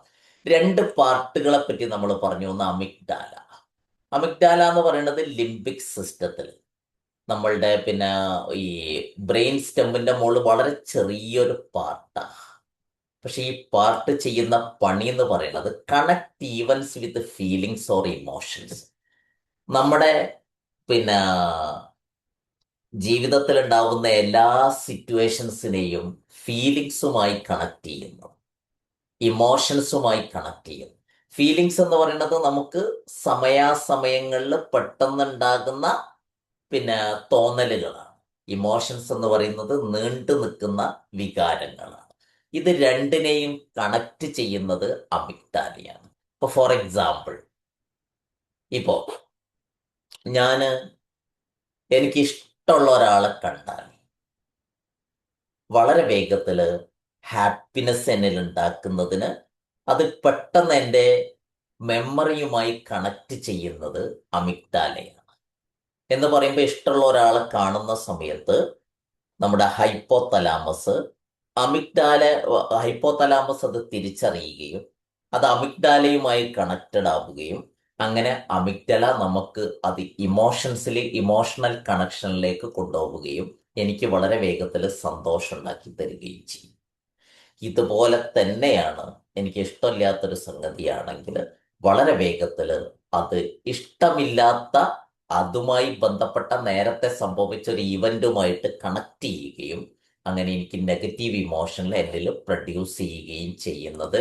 ഈ 2 കാര്യങ്ങളും ചെയ്യുന്നതിൽ ഹാപ്പിനെസ് ആയാലും ശരി, അതേപോലെ തന്നെ സാഡ്നെസ് ആയാലും ശരി, ഇനി ഈവൻ ആങ്കർ ആയാലും ഫിയർ ആയാലും ഒക്കെ ഇമോഷനുമായിട്ട് കണക്ട് ചെയ്യുന്നത് ഈ പാർട്ടാണ്. അഥവാ നമ്മളുടെ ഇമോഷൻ ഉണ്ടാക്കുന്നതിൽ ലിംബിക് സിസ്റ്റത്തിൽ വരുന്ന അമിഗ്ഡാലയാണ് പ്രധാനമായിട്ടുള്ള പങ്ക് വഹിക്കുന്നത് എന്നർത്ഥം. അഥവാ storage of memories coming from our life experiences. നമ്മുടെ ജീവിത അനുഭവങ്ങളുമായി ബന്ധപ്പെട്ട ഇമോഷണൽ മെമ്മറീസ്, വൈകാരിക ഓർമ്മകൾ സൂക്ഷിച്ചു വെക്കുന്നത് അമിഗ്ഡാലയിലാണ്. അതുകൊണ്ടാണ് നമ്മൾ സെയിം സിറ്റുവേഷനുമായിട്ട് കണക്റ്റഡ് ആയിട്ടുള്ള എന്തെങ്കിലും സംഗതി വരുന്ന സമയത്ത് ഇവിടുന്ന് ഓർമ്മകൾ വരികയും അമിഗ്ഡാല അത് ആക്ടിവേറ്റ് ചെയ്യുകയും ചെയ്യുന്നത്. ഇവിടെയാണ് ഇമോഷണൽ കണക്റ്റഡ് ആയിട്ടുള്ള ലൈഫ് എക്സ്പീരിയൻസുമായി ബന്ധപ്പെട്ട എല്ലാ ഓർമ്മകളും സ്റ്റോർ ചെയ്യുന്നത്, സൂക്ഷിച്ചു വെക്കുന്നത്. എന്തിന് നമ്മൾ ഇത് പഠിക്കുന്നു എന്ന് ചോദിച്ചു കഴിഞ്ഞാൽ നമുക്ക് ഇമോഷൻസ് പ്രകടിപ്പിക്കുന്നതിനെ നമുക്ക് ട്രെയിൻ ചെയ്യേണ്ടതുണ്ട്. നമുക്ക് ഇതും നമ്മുടെ അമിഗ്ഡാലയും നമ്മുടെ തിങ്കിങ് ബ്രെയിന് അല്ലെങ്കിൽ പ്രീഫ്രോണ്ടൽ കോർട്ടെക്സുമായിട്ട് കണക്ട് ചെയ്തിട്ട് ഇതിനെ നമുക്ക് ട്രെയിൻ ചെയ്തെടുക്കേണ്ടതുണ്ട്. അതിന് നമ്മൾ മനസ്സിലാക്കേണ്ട ഒരു പ്രധാന സംഗതി എന്ന് പറയുന്നത് നമ്മുടെ ഫീലിങ്സും ഇമോഷൻസും കണക്ട് ചെയ്തിരിക്കുന്നത് അമിഗ്ഡാല എന്ന് പറയുന്ന പാർട്ടുമായിട്ട് ബന്ധപ്പെട്ടിട്ടാണ്. ഏതെല്ലാം ഫീലിംഗ്, ഈവൻ സെക്ഷുവൽ ഫീലിങ്സ്, നമ്മുടെ സെക്ഷുവൽ ഫീലിങ്സ് വരുന്നത് ഇവിടുന്നാണ്. അതുപോലെ കണക്റ്റഡ് വിത്ത് വൺ അനദർ, വ്യക്തികളുമായി ബന്ധപ്പെട്ട, ആളുകളുമായി ബന്ധപ്പെട്ട, നമുക്ക് ഇഷ്ടമുള്ളവരുമായി ബന്ധപ്പെട്ട അല്ലെങ്കിൽ ഇഷ്ടമില്ലാത്തവരുമായി ബന്ധപ്പെട്ട എല്ലാ ഫീലിങ്സും റെക്കോർഡ് ചെയ്യപ്പെട്ടിരിക്കുന്നത് അല്ലെങ്കിൽ വരുന്നത് അമിഗ്ഡാലയിൽ നിന്നാണ്. അതുപോലെ sense of taste and smell, നമുക്ക് വളരെ രുചികരമായ ഭക്ഷണത്തിന്റെ ഒരിക്കൽ കഴിച്ച അനുഭവം, അതിന്റെ ടേസ്റ്റ്, അതേപോലെ നമുക്ക് ഇഷ്ടപ്പെട്ട സ്മെല്ല്, ഇത്തരം കാര്യങ്ങളൊക്കെ ഇമോഷനുമായിട്ട് കണക്ട് ചെയ്തിട്ട് സ്റ്റോർ ചെയ്ത് വെക്കുന്നത് അമിഗ്ഡാലയിൽ. അതുപോലെ തന്നെ നമ്മളെ ഈ കാര്യങ്ങളൊക്കെ ഉള്ളത് കൊണ്ട് ജീവിതം ആസ്വദിക്കണമെങ്കിൽ നമുക്ക് ഇമോഷൻസ് വേണം. ഇമോഷൻസ് നമുക്ക് വരണമെങ്കിൽ അമിഗ്ഡാല നമുക്ക് നന്നായിട്ട് ഫങ്ഷൻ ചെയ്യേണ്ടതുണ്ട്. അപ്പോഴാണ് നമുക്ക് ലൈഫ് റിയാലിറ്റിയുമായി ബേസ് ചെയ്തുകൊണ്ട് എൻജോയ് ചെയ്യാൻ പറ്റുക. ഇവിടെ നമ്മൾ ഓർക്കേണ്ട കാര്യം, നമ്മുടെ ഇമോഷനുമായി കണക്ട് ചെയ്ത ബ്രെയിനിന്റെ ഭാഗം അമിഗ്ഡാലയാണ് എന്നുള്ളതാണ്. ഇനി രണ്ടാമത് നമ്മൾ പറഞ്ഞ ലിംബിക് സിസ്റ്റത്തിൽ വരുന്ന മറ്റൊരു ഭാഗമാണ് ഹിപ്പോകാമ്പസ്. ഹിപ്പോകാമ്പസിനെയാണ് ശരിക്കും നമ്മൾ ബയോളജിക്കലി കോൺഷ്യസ് മൈൻഡ് എന്ന് വിളിക്കുന്നത് കേട്ടോ. കാരണം നമ്മുടെ എല്ലാ പ്രസന്റ് മെമ്മറീസും ഹിപ്പോകാമ്പസുമായിട്ട് കണക്ട് ചെയ്തതാണ്. നമ്മൾ ഒരു ബ്രെയിനുമായിട്ട് കണക്ട് ചെയ്ത് കോൺഷ്യസ് മൈൻഡിനെ കണക്ട് ചെയ്യുകയാണെങ്കിൽ ഹിപ്പോകാമ്പസ് ആണ് കോൺഷ്യസ് മൈൻഡ് എന്ന് പറയുന്നത്. കാരണം ഡേ ടു ഡേ മെമ്മറീസ്, നമ്മുടെ ഓർമ്മകൾ, ദൈനംദിന ഓർമ്മകൾ കണക്ട് ചെയ്തിരിക്കുന്നത് ഹിപ്പോകാമ്പസുമായിട്ടാണ്. അതുപോലെ നമ്മൾ ഓർക്കാൻ പാകത്തിൽ നമ്മുടെ മെമ്മറികളെ എഡിറ്റ് ചെയ്യുന്നത് ഹിപ്പോകാമ്പസ് ആണ്. എന്തുകൊണ്ട് കോൺഷ്യസ് മൈൻഡ് എന്നുള്ള വാക്ക് ഞാൻ ഉപയോഗിച്ചു എന്ന് ചോദിച്ചാൽ, നമ്മൾ ശരിക്കും പ്ലാൻ ചെയ്യുന്നത്, ഡിസൈഡ് ചെയ്യുന്നത്, ഓർമ്മകളെ എഡിറ്റ് ചെയ്യുന്നത് ഒക്കെ നമ്മൾ കോൺഷ്യസ് മൈൻഡ് ഉപയോഗിച്ചുകൊണ്ടാണ്. അത് ഒരു പാർട്ടായിട്ട് പറയുകയാണെങ്കിൽ അത് നമുക്ക് ഹിപ്പോകാമ്പസ് ആണ് ആ ഭാഗം. ഈ രണ്ട് ഭാഗങ്ങളും വരുന്നത് ലിംബിക് സിസ്റ്റത്തിന്റെ ഭാഗമായിട്ടാണ്. ഇത് മറ്റ് ജീവികളെ അപേക്ഷിച്ച് മനുഷ്യനിൽ വളരെ കൂടുതൽ ഡെവലപ്ഡ് ആണ്. ഇനി നമ്മുടെ ഒരു പ്രത്യേകത, ഇത് ലിംബിക് സിസ്റ്റത്തിൽ ആസ് സച്ച് ഉപയോഗിക്കുകയല്ല ചെയ്യുന്നത്, ഇത് തിങ്കിങ് ബ്രെയിനുമായി കണക്ട് ചെയ്താണ് ഉപയോഗിക്കുന്നത്. അതിലേക്ക് ഞാൻ വരാം. സോ നമ്മൾ പ്രധാനപ്പെട്ട പാർട്ടിലേക്ക് പോവുകയാണ്. നമ്മൾ ഡെവലപ്പ് ചെയ്തെടുക്കേണ്ട ബ്രെയിനിന്റെ ഏറ്റവും മുൻഭാഗം, നമ്മുടെ ഈ നെറ്റിത്തടം മുതൽ നമ്മളിങ്ങനെ കൈവച്ച് നോക്കുകയാണെങ്കിൽ ബ്രെയിനിന്റെ ഈ മുന്നിലുള്ള നമ്മുടെ ഏറ്റവും മുന്നിലുള്ള ഭാഗമാണ് ശരിക്കും പ്രീഫ്രോണ്ടൽ കോർട്ടെക്സ് എന്ന് പറയുന്നത്. ഫ്രണ്ടൽ ലോബിന്റെ ഏറ്റവും മുന്നിലുള്ള ഭാഗം. ഏകദേശം നമ്മുടെ ബ്രെയിനിന്റെ 5-6 ഭാഗത്തോളം വരുന്നത് ഇതാണ്. ഇതിന്റെ പ്രത്യേകത എന്ന് പറയുന്നത് ഔട്ടർ ലെയർ, ശരിക്കും ബ്രെയിനിന്റെ ഏറ്റവും മുകളിൽ വരുന്ന ഔട്ടർ ലെയറാണ്. ഇതേപ്പറ്റി കുറച്ച് കാര്യം നമ്മൾ മനസ്സിലാക്കിയിട്ട് നമുക്ക് എങ്ങനെ ട്രെയിൻ ചെയ്യണം എന്നുള്ളിടത്തേക്ക് പോകാം. ഒന്ന്, നമ്മൾ ഈ ഫ്രീ ഫ്രോണ്ടൽ കോർട്ടെക്സിന്റെ സഹായത്തോടു കൂടിയാണ് നമ്മൾ കെയർഫുൾ ചോയ്സസ് നടത്തുന്നത്. നമുക്ക് ജീവിതത്തിൽ വേണ്ട തെരഞ്ഞെടുപ്പുകൾ നടക്കുന്നത്. അതൊരു കോഴ്സ് സെലക്ട് ചെയ്യുന്നതാവാം, അത് ചിലപ്പം നമ്മൾ വളരെ ബോധപൂർവം ജീവിത പങ്കാളിയെ സെലക്ട് ചെയ്യുന്നതാവാം, അതല്ലെങ്കിൽ ഡ്രസ്സ് സെലക്ട് ചെയ്യുന്നതാവാം. എന്തിനേയും നമ്മൾ ബോധപൂർവം കെയർഫുൾ ആയിട്ട് സെലക്ട് ചെയ്യുന്ന സമയത്ത് നമ്മൾ ഫ്രീ ഫ്രോണ്ടൽ കോർട്ടെക്സിന്റെ സഹായമാണ് തേടുന്നത്. ഇവിടെയാണ് വിലയിരുത്തലുകൾ നടക്കുന്നത്, ഇവാലുവേഷൻ നടക്കുന്നത്. അതിന്റെ ഗുണവും ദോഷവും ഒക്കെ നമ്മൾ പരിശോധിക്കുന്നത് ഇത് ഉപയോഗിച്ചുകൊണ്ടാണ്. രണ്ടാമത്, plan out to achieve life goals. ഇപ്പൊ 2026 ആയപ്പോൾ നിങ്ങളിൽ പലരും ചിലപ്പോൾ പുതിയ ഗോളുകളൊക്കെ സെറ്റ് ചെയ്തിട്ടുണ്ടാവും അല്ലെ. 2026 ഒരു പുതിയ വർഷം വരുന്ന സമയത്ത് നമ്മൾ ലൈഫ് ഗോളുകൾ സെറ്റ് ചെയ്യാറുണ്ട്. അത് ചിലപ്പോൾ മീൻസ് ഗോൾ ആയിരിക്കാം, ചിലപ്പോൾ എൻഡ് ഗോൾ ആയിരിക്കാം. മീൻസ് ഗോൾ എന്ന് പറയുന്നത് നമ്മൾ പെട്ടെന്ന് നേടിയെടുക്കേണ്ട ഗോളുകളാണ്. എൻഡ് ഗോൾ കുറച്ചു കാലം നീണ്ടു നിൽക്കുന്ന അല്ലെങ്കിൽ ലൈഫ് ലോങ് ഗോളുകളാണ്. ഇതൊക്കെ പ്ലാൻ ചെയ്യാൻ നമ്മളെ സഹായിക്കുന്നത് പ്രീ ഫ്രോണ്ടൽ കോർട്ടെക്സ് ആണ്. അതേപോലെ തന്നെ pay attention to impulse reaction. നമ്മൾ എടുത്തു ചാടി തീരുമാനം എടുക്കുന്നതിനെ കൺട്രോൾ ചെയ്യുന്നത് prefrontal cortex. Limbic system നമുക്കറിയാലോ. ഉദാഹരണത്തിന് നമ്മൾ ബസ്സിൽ യാത്ര ചെയ്തുകൊണ്ടിരിക്കുന്ന സമയത്ത് പിന്നിലുള്ള ആള് നമ്മളെ ഒന്ന് ചവിട്ടി, നമ്മൾ ഉടനെ തിരിഞ്ഞു നോക്കുന്നത് അയാളെ എന്തെങ്കിലും പറയാനോ ചെയ്യാനോ ഉള്ള ദേഷ്യത്തിലായിരിക്കും. ഇത് യഥാർത്ഥത്തിൽ നമ്മുടെ ലിംബിക് സിസ്റ്റത്തിൽ നിന്ന് വരുന്നതാണ്. പക്ഷേ അയാളൊരു സോറി പറയുന്ന സമയത്ത് അയാൾ അറിയാതെ തട്ടിപ്പോയതാണെന്ന് നമ്മൾ മനസ്സിലാക്കുന്ന സമയത്ത് അതിനെ കൺട്രോൾ ചെയ്യാൻ നമ്മളെ സഹായിക്കുന്നത്, ഓക്കെ അയാൾ അറിയാതെ തട്ടിപ്പോയതാണ്, അയാൾ സോറി പറഞ്ഞിട്ടുണ്ട് എന്നൊക്കെ നമ്മളെ ബോധ്യപ്പെടുത്തി തരുന്നത് നമ്മുടെ പ്രീ ഫ്രോണ്ടൽ കോർട്ടെക്സ് ആണ്. അതുപോലെ തന്നെ identify dysfunctional programming within our cells. നമ്മളിൽ തന്നെ നടക്കാത്ത കാര്യങ്ങൾ കണ്ടെത്തുന്നതിനും അതിൽ മാറ്റം വരുത്തുന്നതിനും സഹായിക്കുന്നത് പ്രീ ഫ്രോണ്ടൽ കോർട്ടെക്സ്. അതുകൊണ്ടാണ് നമ്മൾ മറ്റ് ജീവികളിൽ നിന്ന് വ്യത്യസ്തമായിട്ട് മാറിയത്. നമ്മൾ ബ്രെയിനിന്റെ ഈ ഒരു പാർട്ട് ഡെവലപ്പ് ചെയ്തത് കൊണ്ടാണ് നമ്മൾ മറ്റ് ജീവികളിൽ നിന്ന് വ്യത്യസ്തമാവുകയും മറ്റെല്ലാ ജീവികളെയും കൺട്രോൾ ചെയ്യാൻ പറ്റുന്ന നമുക്ക് ചോയ്സുകൾ നടത്താൻ പറ്റും, പ്ലാൻ ചെയ്യാൻ പറ്റും, അതേപോലെ ഇമ്പൾസ് റിയാക്ഷനെ കൺട്രോൾ ചെയ്യാൻ പറ്റും, നമ്മളിൽ തന്നെ നടക്കാത്ത ബുദ്ധിമുട്ടുള്ള കാര്യങ്ങൾ കണ്ടെത്തിയിട്ട് തിരുത്താൻ പറ്റും. ഇതിനൊക്കെ സഹായിക്കുന്നത് പ്രീ ഫ്രോണ്ടൽ കോർട്ടെക്സ് ആണ്. ഇന്റഗ്രൽ ഓപ്റ്റിമിസത്തിന്റെ ഭാഗമായി ഈ പാർട്ടാണ് നമ്മൾ കൂടുതൽ ശ്രദ്ധിക്കുന്നത്.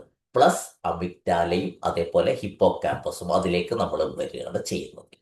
ഇതുവരെ പറഞ്ഞത് ഞാൻ കുറച്ച് ബ്രെയിൻ സയൻസുമായി ബന്ധപ്പെട്ട കാര്യങ്ങൾ വളരെ മയപ്പെടുത്തി വളരെ സിമ്പിളായിട്ട് നമ്മുടെ ബ്രെയിൻ എന്താണ് എന്നുള്ളതൊന്ന് പറഞ്ഞു പോവുകയാണ് ചെയ്യുന്നത്. അപ്പോൾ നമ്മളെ സംബന്ധിച്ചിടത്തോളം പ്രീ ഫ്രോണ്ടൽ കോർട്ടെക്സ് നമുക്ക് വേണ്ടി ഒരുപാട് പണിയെടുക്കുന്നുണ്ട്. അണ്ടർസ്റ്റാൻഡിങ്, കാര്യങ്ങൾ മനസ്സിലാക്കുന്നത്. ഇപ്പൊ നിങ്ങൾ വായിച്ച് മനസ്സിലാക്കുകയാണെങ്കിലും ശരി, കേട്ട് മനസ്സിലാക്കുകയാണെങ്കിലും ശരി, വിലയിരുത്തി മനസ്സിലാക്കുകയാണെങ്കിലും ഒക്കെ നമ്മളെ സഹായിക്കുന്നത് പ്രീ ഫ്രോണ്ടൽ കോർട്ടെക്സ്. ഇത് മനുഷ്യന് മാത്രമുള്ള ഒരു കഴിവാണ്. ഡിസൈഡിങ്, തീരുമാനം എടുക്കുന്നത് നമുക്ക് പ്രീ ഫ്രോണ്ടൽ കോർട്ടെക്സ് ഉപയോഗിച്ചുകൊണ്ടാണ്. റീകോളിംഗ്, പഴയ പല സംഗതികളും നമ്മൾ ഓർത്തെടുക്കുന്നത്, പരീക്ഷയ്ക്ക് ഉത്തരം ഓർത്തെടുക്കുന്നത് പോലെ പലതും ഓർത്തെടുക്കുന്നത് നമ്മൾ ഇതിന്റെ സഹായത്തോടു കൂടിയാണ്. മെമ്മറൈസിങ്, നമ്മൾ മനഃപ്പാടമാക്കുന്നത്, ഓർമ്മയിലേക്ക് കൊണ്ടുപോകുന്നത് ഇതിന്റെ ഭാഗമായിട്ടാണ്. ഇൻഹിബിറ്റിംഗ്, പല സംഗതികളെയും നമ്മൾ തടഞ്ഞു വെക്കുന്നത്, വേണ്ടാത്ത കാര്യങ്ങളെ ബോധപൂർവം തടഞ്ഞു വെക്കുന്നത് ഇതിന്റെ ഭാഗമായിട്ടാണ്. അപ്പൊ ഇതൊക്കെ ഇത്രയും പാർട്ട് നടക്കുന്നത് ഇപ്പൊ ബ്രെയിനിന്റെ പാർട്ടുകളൊക്കെ നമ്മൾ പറഞ്ഞു. അപ്പൊ ഇനി ക്രിയേറ്റിംഗ് എ ന്യൂ ബ്രെയിൻ. അപ്പൊ നമ്മുടെ ഉദ്ദേശം അതാണ്. ഇതൊക്കെ പറഞ്ഞത് എന്തിനാന്ന് ചോദിച്ചു കഴിഞ്ഞാൽ നമുക്ക് കുറച്ചുകൂടി ഫ്രണ്ട്ലി ആയിട്ടുള്ള, യൂസർ ഫ്രണ്ട്ലി ആയിട്ടുള്ള ബ്രെയിന് നമുക്ക് എങ്ങനെ ക്രിയേറ്റ് ചെയ്യാം, അതാണല്ലോ നമ്മുടെ ഉദ്ദേശം. ഇന്റഗ്രൽ ഓപ്റ്റിമിസത്തിന്റെ ഭാഗമായിട്ട് നമുക്ക് സപ്പോർട്ടീവ് ആയിട്ടുള്ള, നമുക്ക് കുറച്ചുകൂടി യൂസർ ഫ്രണ്ട്ലി ആയിട്ടുള്ള, അതിന് നമ്മൾ എന്താണ് ചെയ്യേണ്ടത്, ഇന്റഗ്രൽ ഓപ്റ്റിമിസം വേല് നമ്മൾ എന്ത് ചെയ്യണം എന്നുള്ളത് അത് പറയണമെങ്കിൽ ഈ ബ്രെയിൻ പാർട്ടുകളെ കുറിച്ചൊരു ബേസിക് ധാരണ നിങ്ങൾക്ക് ഉണ്ടായിരിക്കണം എന്നുള്ളത് കൊണ്ടാണ് നമ്മളൊരല്പം ട്രയോൺ ബ്രെയിനിനെ കുറിച്ചും അതോടൊപ്പം തിങ്കിങ് ബ്രെയിനിനെ കുറിച്ചും കൂടുതൽ സംസാരിച്ചത്. അതേസമയത്ത് നമുക്ക് സർവൈവൽ ബ്രെയിനിനെ കുറിച്ച് കൂടുതൽ പറഞ്ഞിട്ട് കാര്യമില്ല. അത് ഓട്ടോ പൈലറ്റ് ആണ്, നമുക്കൊന്നും ചെയ്യാൻ പറ്റില്ല. ബാക്കിയുള്ളിടത്ത് വേണമെങ്കിൽ നമുക്ക് ഇടപെടലുകൾ നടത്താൻ പറ്റും എന്നുള്ളതാണ്. Any comments so far? നമ്മൾ ഇതിന്റെ സെക്കൻഡ് പാർട്ടിലേക്ക് പോകുന്നതിന്റെ മുമ്പ് അത്യാവശ്യം ഒരു ബ്രെയിൻ പാർട്ടുകൾ നമുക്ക് വേണ്ടത് ഈ മോഡ്യൂളിലേക്ക് വേണ്ടതാണ് ഞാൻ പറഞ്ഞത്. അവിടെ എന്തെങ്കിലും ക്ലാരിഫിക്കേഷന്റെ ആവശ്യം ഉണ്ടെങ്കിൽ പ്ലീസ്. മോഹൻജി, ഹൈപ്പോ ക്യാമ്പസ് പറഞ്ഞപ്പോ പറഞ്ഞില്ലേ ബയോളജിക്കൽ, എന്താണ് പറഞ്ഞത് അതിനെ? നമുക്ക് കോൺഷ്യസ് മൈൻഡിനെ ആണ് ശരിക്കും നമ്മൾ ഹിപ്പോ ക്യാമ്പസുമായിട്ട് കണക്ട് ചെയ്യുന്നത്. അതല്ല, അതിനൊരു വാക്കായിട്ട് പറഞ്ഞില്ലേ ഹൈപ്പോ ക്യാമ്പസ് എന്ന് പറഞ്ഞിട്ട്, അത് എന്താണെന്ന് എന്തോ പറഞ്ഞിട്ടുണ്ടായിരുന്നില്ലേ? ബയോളജിക്കൽ എന്തോന്നാണ് പറഞ്ഞത്, അതെന്താന്ന് ബയോളജിക്കൽ എഴുതി, ബാക്കി കിട്ടിയില്ല. അതാണ് ചോദിച്ചത്. ബാക്കിയെല്ലാം ഞാൻ എഴുതിയിട്ടുണ്ട്. അത് ഡേ ടു ഡേ മെമ്മറി ഇത് ചെയ്യുന്നതാണ്, എഡിറ്റ് ചെയ്യുന്നതാണ്, അതെല്ലാം എനിക്ക് കിട്ടി. പക്ഷെ ഹാപ്പോ ക്യാമ്പസിന്റെ പ്രത്യേകിച്ച് എന്തോ പറഞ്ഞു, അതൊരു ഇതിലെ നോട്ടിൽ ഇല്ലായിരുന്നോ? മോമജി പറയ ബയോളജിക്കലി കോൺഷ്യസ് എന്നാ പറഞ്ഞത്. ഏ ബയോളജിക്കലി കോൺഷ്യസ്. കോൺഷ്യസ് എന്നാ പറഞ്ഞേ. Thank you Nair sahab. Okay okay okay, thank you. സാറേ ഇത് 5/6 ഓഫ് അവർ ബ്രെയിൻ എന്ന് പറഞ്ഞില്ലേ, ആ ക്ലിയർ അല്ലേ? അത് ആ ഇത് നിയോ കോർട്ടെക്സിന്റെ 5/6 എന്താണ്? 5/6 എന്താണെന്ന് മനസ്സിലായില്ല, കാരണം ഈ കാണുന്ന പിക്ചറിൽ അതായത് ചെറുതായിട്ടാണ് നമ്മുടെ കാണിക്കുന്നത്. ബ്രെയിനിന്റെ ഔട്ടർ ലെയറിന്റെ, ആ നമ്മൾ പൊതുവെ ഔട്ടർ ലെയറിനെ കോർട്ടെക്സ് എന്നാണ് വിളിക്കുക, ബ്രെയിൻ ആ കോർട്ടെക്സ് എന്നാണ് വിളിക്കുക. അതിന്റെ തന്നെ മുൻഭാഗത്തെയാണ് നമ്മൾ പ്രീ ഫ്രോണ്ടൽ കോർട്ടെക്സ് എന്ന് പറയുന്നത്. അപ്പൊ ഈ മൊത്തം കോർട്ടെക്സിന്റെ ഒരു 5-6% വരുന്ന ഭാഗങ്ങള് പ്രീ ഫ്രോണ്ടൽ കോർട്ടെക്സിന്റെ ഭാഗമാണ്. അത് ഹ്യൂമൻ ശതമാനമാണല്ലേ? ബ്രെയിനിന്റെ മൊത്തം ഇത് നമ്മൾ നോക്കുന്ന സമയത്ത് ഒരു 5 അല്ലെങ്കിൽ 6 ഭാഗം, അതിനൊരു 6 ഭാഗമാക്കി തിരിച്ചു കഴിഞ്ഞാൽ നമുക്ക് അതിന്റെ ഒരു അത്രയും ഭാഗം നമുക്ക് എന്ത് വരുന്നുണ്ട്, അതായത് ഒരു വലിയൊരു ഭാഗം അതാണെന്നാ? വലിയൊരു ഭാഗം നമുക്ക് കോർട്ടെക്സ് ആണ് വരുന്നത്. കോർട്ടെക്സിന്റെ, അതായത് ബ്രെയിനിന്റെ ഈ ഔട്ടർ ലെയറിനെ മൊത്തത്തിൽ നമ്മൾ കോർട്ടെക്സ് എന്നാണ് വിളിക്കുക. അപ്പൊ ആ കോർട്ടെക്സിന്റെ ഒരു ചെറിയ ഭാഗം മാത്രമാണ് ശരിക്കും ഫ്രീ ഫ്രോണ്ടൽ കോർട്ടെക്സ് എന്ന് പറയുന്നത്. കോർട്ടെക്സ് ആണ് ശരിക്കും ഈ വലിയ ഭാഗമായിട്ട് വരുന്നത്. സർ ഒരു കാര്യം കൂടി, അതായത് lizard brain, mammal brain, human brain പറഞ്ഞു. എന്തായാലും നമ്മളെ വിഷയം ബ്രെയിൻ അല്ല, പക്ഷെ എന്തായാലും ചോദിക്കാൻ വിചാരിച്ചതാണ്. അതായത് നമ്മളെ ഈ ഹാൻഡ് റൈറ്റിങ് അല്ലെങ്കിൽ ഈ ഡെക്സ്റ്ററിറ്റി ഒക്കെ ഉണ്ടല്ലോ, കൈ ആ ഡെക്സ്റ്ററിറ്റി, ഹാൻഡ് ആ റൈറ്റിങ്, അല്ലെങ്കിൽ കുട്ടികളുടെ ക്യാരക്ടർ, ഉം. ഇതൊക്കെ ഏതിനാണ് വിടുന്നത് ശരിക്കും? ഇമോഷൻസിലാ? അല്ല, ഐ മീൻ ക്യാരക്ടർ വിടുന്നത് ഇമോഷൻസിലാ മാമൽ അല്ല, ബ്രെയിനിൽ? ഈ ക്യാരക്ടർ എന്ന് പറയുന്നതും നമുക്ക് അതേപോലെ തന്നെ ഹാൻഡ് റൈറ്റിംഗ് ഒക്കെ വരുന്നത് ബ്രെയിനിനെ നമ്മൾ ലെഫ്റ്റ് റൈറ്റ് ബ്രെയിൻ എന്ന് തരം തിരിച്ചിട്ട് ഇതിൽ വീണ്ടും കുറേ പാർട്ടുകളുണ്ട്. ഇപ്പൊ നമ്മൾ ബ്രെയിനിന്റെ നമുക്ക് ഇന്ന് വേണ്ട കുറച്ച ഭാഗം മാത്രമേ നമ്മൾ പറഞ്ഞിട്ടുള്ളൂ. ശരിക്കും ലോബുകൾ തന്നെ 4 ഉണ്ട്. ഫ്രണ്ടൽ ലോബ് ഉണ്ട്, പറൈറ്റൽ ലോബ് ഉണ്ട്, ഓക്സിപിറ്റൽ ലോബ് ഉണ്ട്. ഇങ്ങനെ 4 മറ്റൊരു ലോബും കൂടി ഉണ്ട്. ഇങ്ങനെ നമുക്ക് 4 ലോബുകളായി തിരിച്ചിട്ടുണ്ട്. ലെഫ്റ്റ് ബ്രെയിന്, റൈറ്റ് ബ്രെയിൻ എന്ന് പറഞ്ഞിട്ട് വേറെ തിരിച്ചിട്ടുണ്ട്. ഇങ്ങനെ ബ്രെയിനിന്റെ കുറെ ഇതുമായിട്ട് ഇപ്പൊ റീഡിങ് ഡിസബിലിറ്റി ഉള്ള ഒരു കുട്ടിയുടെ ബ്രെയിനിന്റെ ഭാഗങ്ങൾ എന്ന് പറഞ്ഞിട്ട് ഇപ്പൊ ബ്രോക്കാസ് ഏരിയ, അതേപോലെ തന്നെ വേറെ കുറെ ഏരിയകളുടെ തരംതിരിവുകളുണ്ട്. ഇങ്ങനെ നമുക്ക് ആ പാർട്ടിലേക്ക് നമ്മൾ പോയിട്ടില്ല. അല്ല, അത് ഈ പ്രീഫ്രോണ്ടൽ കോർട്ടെക്സിലല്ല അല്ലേ ആ ആ ഫ്രീ ഭാഗങ്ങളൊന്നും? ഫ്രോണ്ടൽ കോർട്ടെക്സും അതേപോലെ തന്നെ നമ്മുടെ ലിംബിക് സിസ്റ്റവും ഒക്കെ ആയിട്ട് കണക്ട് ചെയ്ത് കിടക്കുന്ന ഇത് ഒരു പാർട്ട് മാത്രമല്ല, പല പാർട്ടുകളുടെ യോജിച്ചുള്ള പ്രവർത്തനത്തിന്റെ ഭാഗമായിട്ടാണ്. ഇപ്പൊ ഹാൻഡ് റൈറ്റിംഗ് നടക്കണമെങ്കിൽ ഒന്ന് മൂവ്മെന്റ് നടക്കുന്നത് നമുക്ക് ശരിക്കും എന്താന്ന് വെച്ചാൽ എൻ്റെ കൈ എനിക്ക് മൂവ് ചെയ്യണം എന്നുണ്ടെങ്കിൽ കോർട്ടെക്സിന്റെ സഹായം വേണം. കാരണം എന്താന്ന് വെച്ചാൽ എന്താ പറയാ, മോട്ടോർ കോർട്ടെക്സ് എന്ന് പറയുന്ന ചലിക്കുന്നതിന് സഹായിക്കുന്ന പാർട്ട് വേണം. എനിക്ക് ഇതേപോലെ തന്നെ ഞാൻ എന്ത് എഴുതണം എന്ന് തീരുമാനിക്കണം എന്നുണ്ടെങ്കിൽ എനിക്ക് ഫ്രോണ്ടൽ ലോബിന്റെ പ്രീ ഫ്രോണ്ടൽ കോർട്ടെക്സിന്റെ സഹായം വേണം. ആ വാക്കുകൾ തിരിച്ചറിയണം എന്നുണ്ടെങ്കിൽ എനിക്ക് ബ്രോക്കാസ് ഏരിയ, വെർണിക്കാസ് ഏരിയ പോലുള്ള വിവിധ ഏരിയകളുടെ സഹായം വേണം. ഇങ്ങനെ കുറേ പാർട്ട്, നമ്മുടെ ഇപ്പൊ കറണ്ട് അവിടെ സ്വിച്ച് ഇട്ടാൽ വന്ന് ഇവിടെ ഒരു ഫാന് കറങ്ങുന്നത് പോലെ കുറേ പാർട്ടുകൾ കണക്ട് ചെയ്തിട്ടാണ് ഇത്തരം പ്രവർത്തികൾ നടക്കുന്നത്. ജസ്റ്റ് ഒരു കാര്യം കൂടി, പാർട്ടുകൾ കണക്ട് ചെയ്തിട്ടാണ്. ഹിപ്പോ ക്യാമ്പസിൽ ലാസ്റ്റ് പറഞ്ഞു എഡിറ്റ് ആ, മെമ്മറീസ് ടു റിമെമ്പർ. അതെന്താണ് എഡിറ്റ് മെമ്മറീസ് ടു റിമെമ്പർ? നിങ്ങൾ ആ മൈക്ക് ഒന്നുകൂടി അടുപ്പിച്ച് വെച്ചാൽ. എഡിറ്റ് മെമ്മറീസ് ടു റിമെമ്പർ, ഹിപ്പോ ആ ക്യാമ്പസിൽ അതെന്താണ് സംഭവം? എഡിറ്റ് ചെയ്യുന്ന മെമ്മറീസ്? അതായത് നമ്മളിപ്പം ചില സംഗതികള് നമ്മൾ കാണും, കേൾക്കും, എല്ലാം നമ്മൾ ഓർത്തു വെക്കേണ്ട ആവശ്യമില്ല. നമുക്ക് ആവശ്യമുള്ള സംഗതികളെ നമുക്ക് വേണ്ട രൂപത്തിൽ എഡിറ്റ് ചെയ്തിട്ട് നമ്മൾ ഓർത്ത് വെക്കുകയാണ് ചെയ്യുക. അതുകൊണ്ടാണല്ലോ ചില സംഗതികളെങ്കിലും നമ്മൾ ഓർത്ത് വെച്ച് കഴിഞ്ഞിട്ടുണ്ടെങ്കിൽ വേറെ ആളുമായിട്ട് ചെക്ക് ചെയ്ത് നോക്കുന്ന സമയത്ത് ചിലപ്പം നമ്മൾ മനസ്സിലാക്കിയതാവൂല, നമ്മൾ ഓർത്ത് വെച്ചതാവൂല അയാളെപ്പറ്റി ശരിയാവുക എന്നുള്ളത്. നമ്മൾ എഡിറ്റ് ചെയ്തിട്ട് നമ്മളുടെ ആ സമയത്തെ ഇമോഷനെ സാറ്റിസ്ഫൈ ചെയ്യുന്ന പാകത്തിൽ എഡിറ്റ് ചെയ്തിട്ടാണ് പലതും നമ്മൾ ഓർത്ത് വെക്കാറുള്ളത്. അതുകൊണ്ടാണ് ഒരു സംഭവത്തെക്കുറിച്ച് നിയാസ് ഭായിയും ഞാനും ഓർത്താൽ നമ്മൾ രണ്ടാളും ഒരേ കാര്യമല്ല അതുമായിട്ട് ബന്ധപ്പെട്ടിട്ട് ഓർത്ത് വെക്കുക. നമ്മൾ നമുക്ക് പറ്റിയ രൂപത്തിൽ അതൊന്ന് എഡിറ്റ് ചെയ്യും. Okay okay right. അപ്പൊ നമുക്ക് മുന്നോട്ട് പോകാം. അപ്പൊ ഒരു ബേസിക് സംഗതി മാത്രമാണ് നമ്മൾ ബ്രെയിനിന്റെ പാർട്ടുകളെ കുറിച്ച് ഇപ്പൊ സംസാരിച്ചത്. ഒരു ബേസിക് സംഗതി മാത്രമാണ് നമ്മൾ സംസാരിച്ചത്. കൂടുതൽ ഡീറ്റെയിൽസ് നമ്മളിവിടെ പറയുന്നില്ല. പക്ഷെ വരും മോഡ്യൂളിൽ കുറച്ചൊക്കെ നമുക്ക് പറയാം. അപ്പൊ ഒരു ന്യൂ ബ്രെയിൻ എങ്ങനെയാണ് നമുക്ക് ക്രിയേറ്റ് ചെയ്യാൻ പറ്റുക? Nothing happens in the state of passiveness എന്നുള്ളത് നമ്മൾ ആദ്യം മനസ്സിലാക്കുക എന്നുള്ളതാണ്. ഞാനൊന്നും ചെയ്യാതിരുന്നാൽ, പുതുതായിട്ടൊന്നും ചെയ്യാതിരുന്നാൽ, പുതുതായിട്ടൊന്നും വായിക്കാതിരുന്നാൽ, പുതുതായിട്ടൊന്നും പഠിക്കാതിരുന്നാൽ, പുതിയ ഒരു കാര്യത്തിലേക്കും ഞാൻ മുൻകൈയെടുത്ത് ഇറങ്ങാതിരുന്നാൽ എൻ്റെ ബ്രെയിനിൽ ഒന്നും സംഭവിക്കില്ല എന്നുള്ളതാണ് നമ്മൾ ആദ്യം മനസ്സിലാക്കേണ്ട സംഗതി. കാരണം ബ്രെയിനിന്റെ ഏറ്റവും വലിയ പ്രത്യേകത അൺലിമിറ്റഡ് GB ആണ്. നിങ്ങൾ പഠിച്ചിട്ടോ കാര്യങ്ങൾ ചെയ്തിട്ടോ ബ്രെയിന് ഫുള്ളായി പോയി എന്ന് ബ്രെയിൻ ഒരിക്കലും ഒരു മെസ്സേജ് നിങ്ങൾക്ക് തരില്ല. നമുക്ക് എത്ര വേണമെങ്കിലും ഉൾക്കൊള്ളാൻ പറ്റുന്നത്ര GB അതിലുണ്ട് എന്നുള്ളതാണ്. ഇനി വേണമെങ്കിൽ രസകരമായ ഒരു ആക്ടിവിറ്റി നമുക്ക് ചെയ്തു നോക്കാം.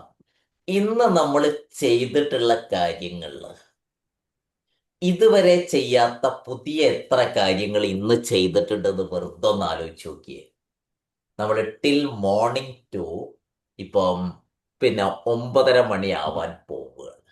നമ്മൾ പുതുതായിട്ട് ഇന്നലെ ചെയ്യാത്ത, അല്ലെങ്കിൽ കഴിഞ്ഞ ആഴ്ചയിൽ ചെയ്യാത്ത, കഴിഞ്ഞ വർഷത്തിൽ ചെയ്യാത്ത പുതിയ എന്തെങ്കിലും കാര്യങ്ങൾ നമ്മൾ ഇന്ന് ചെയ്തോ?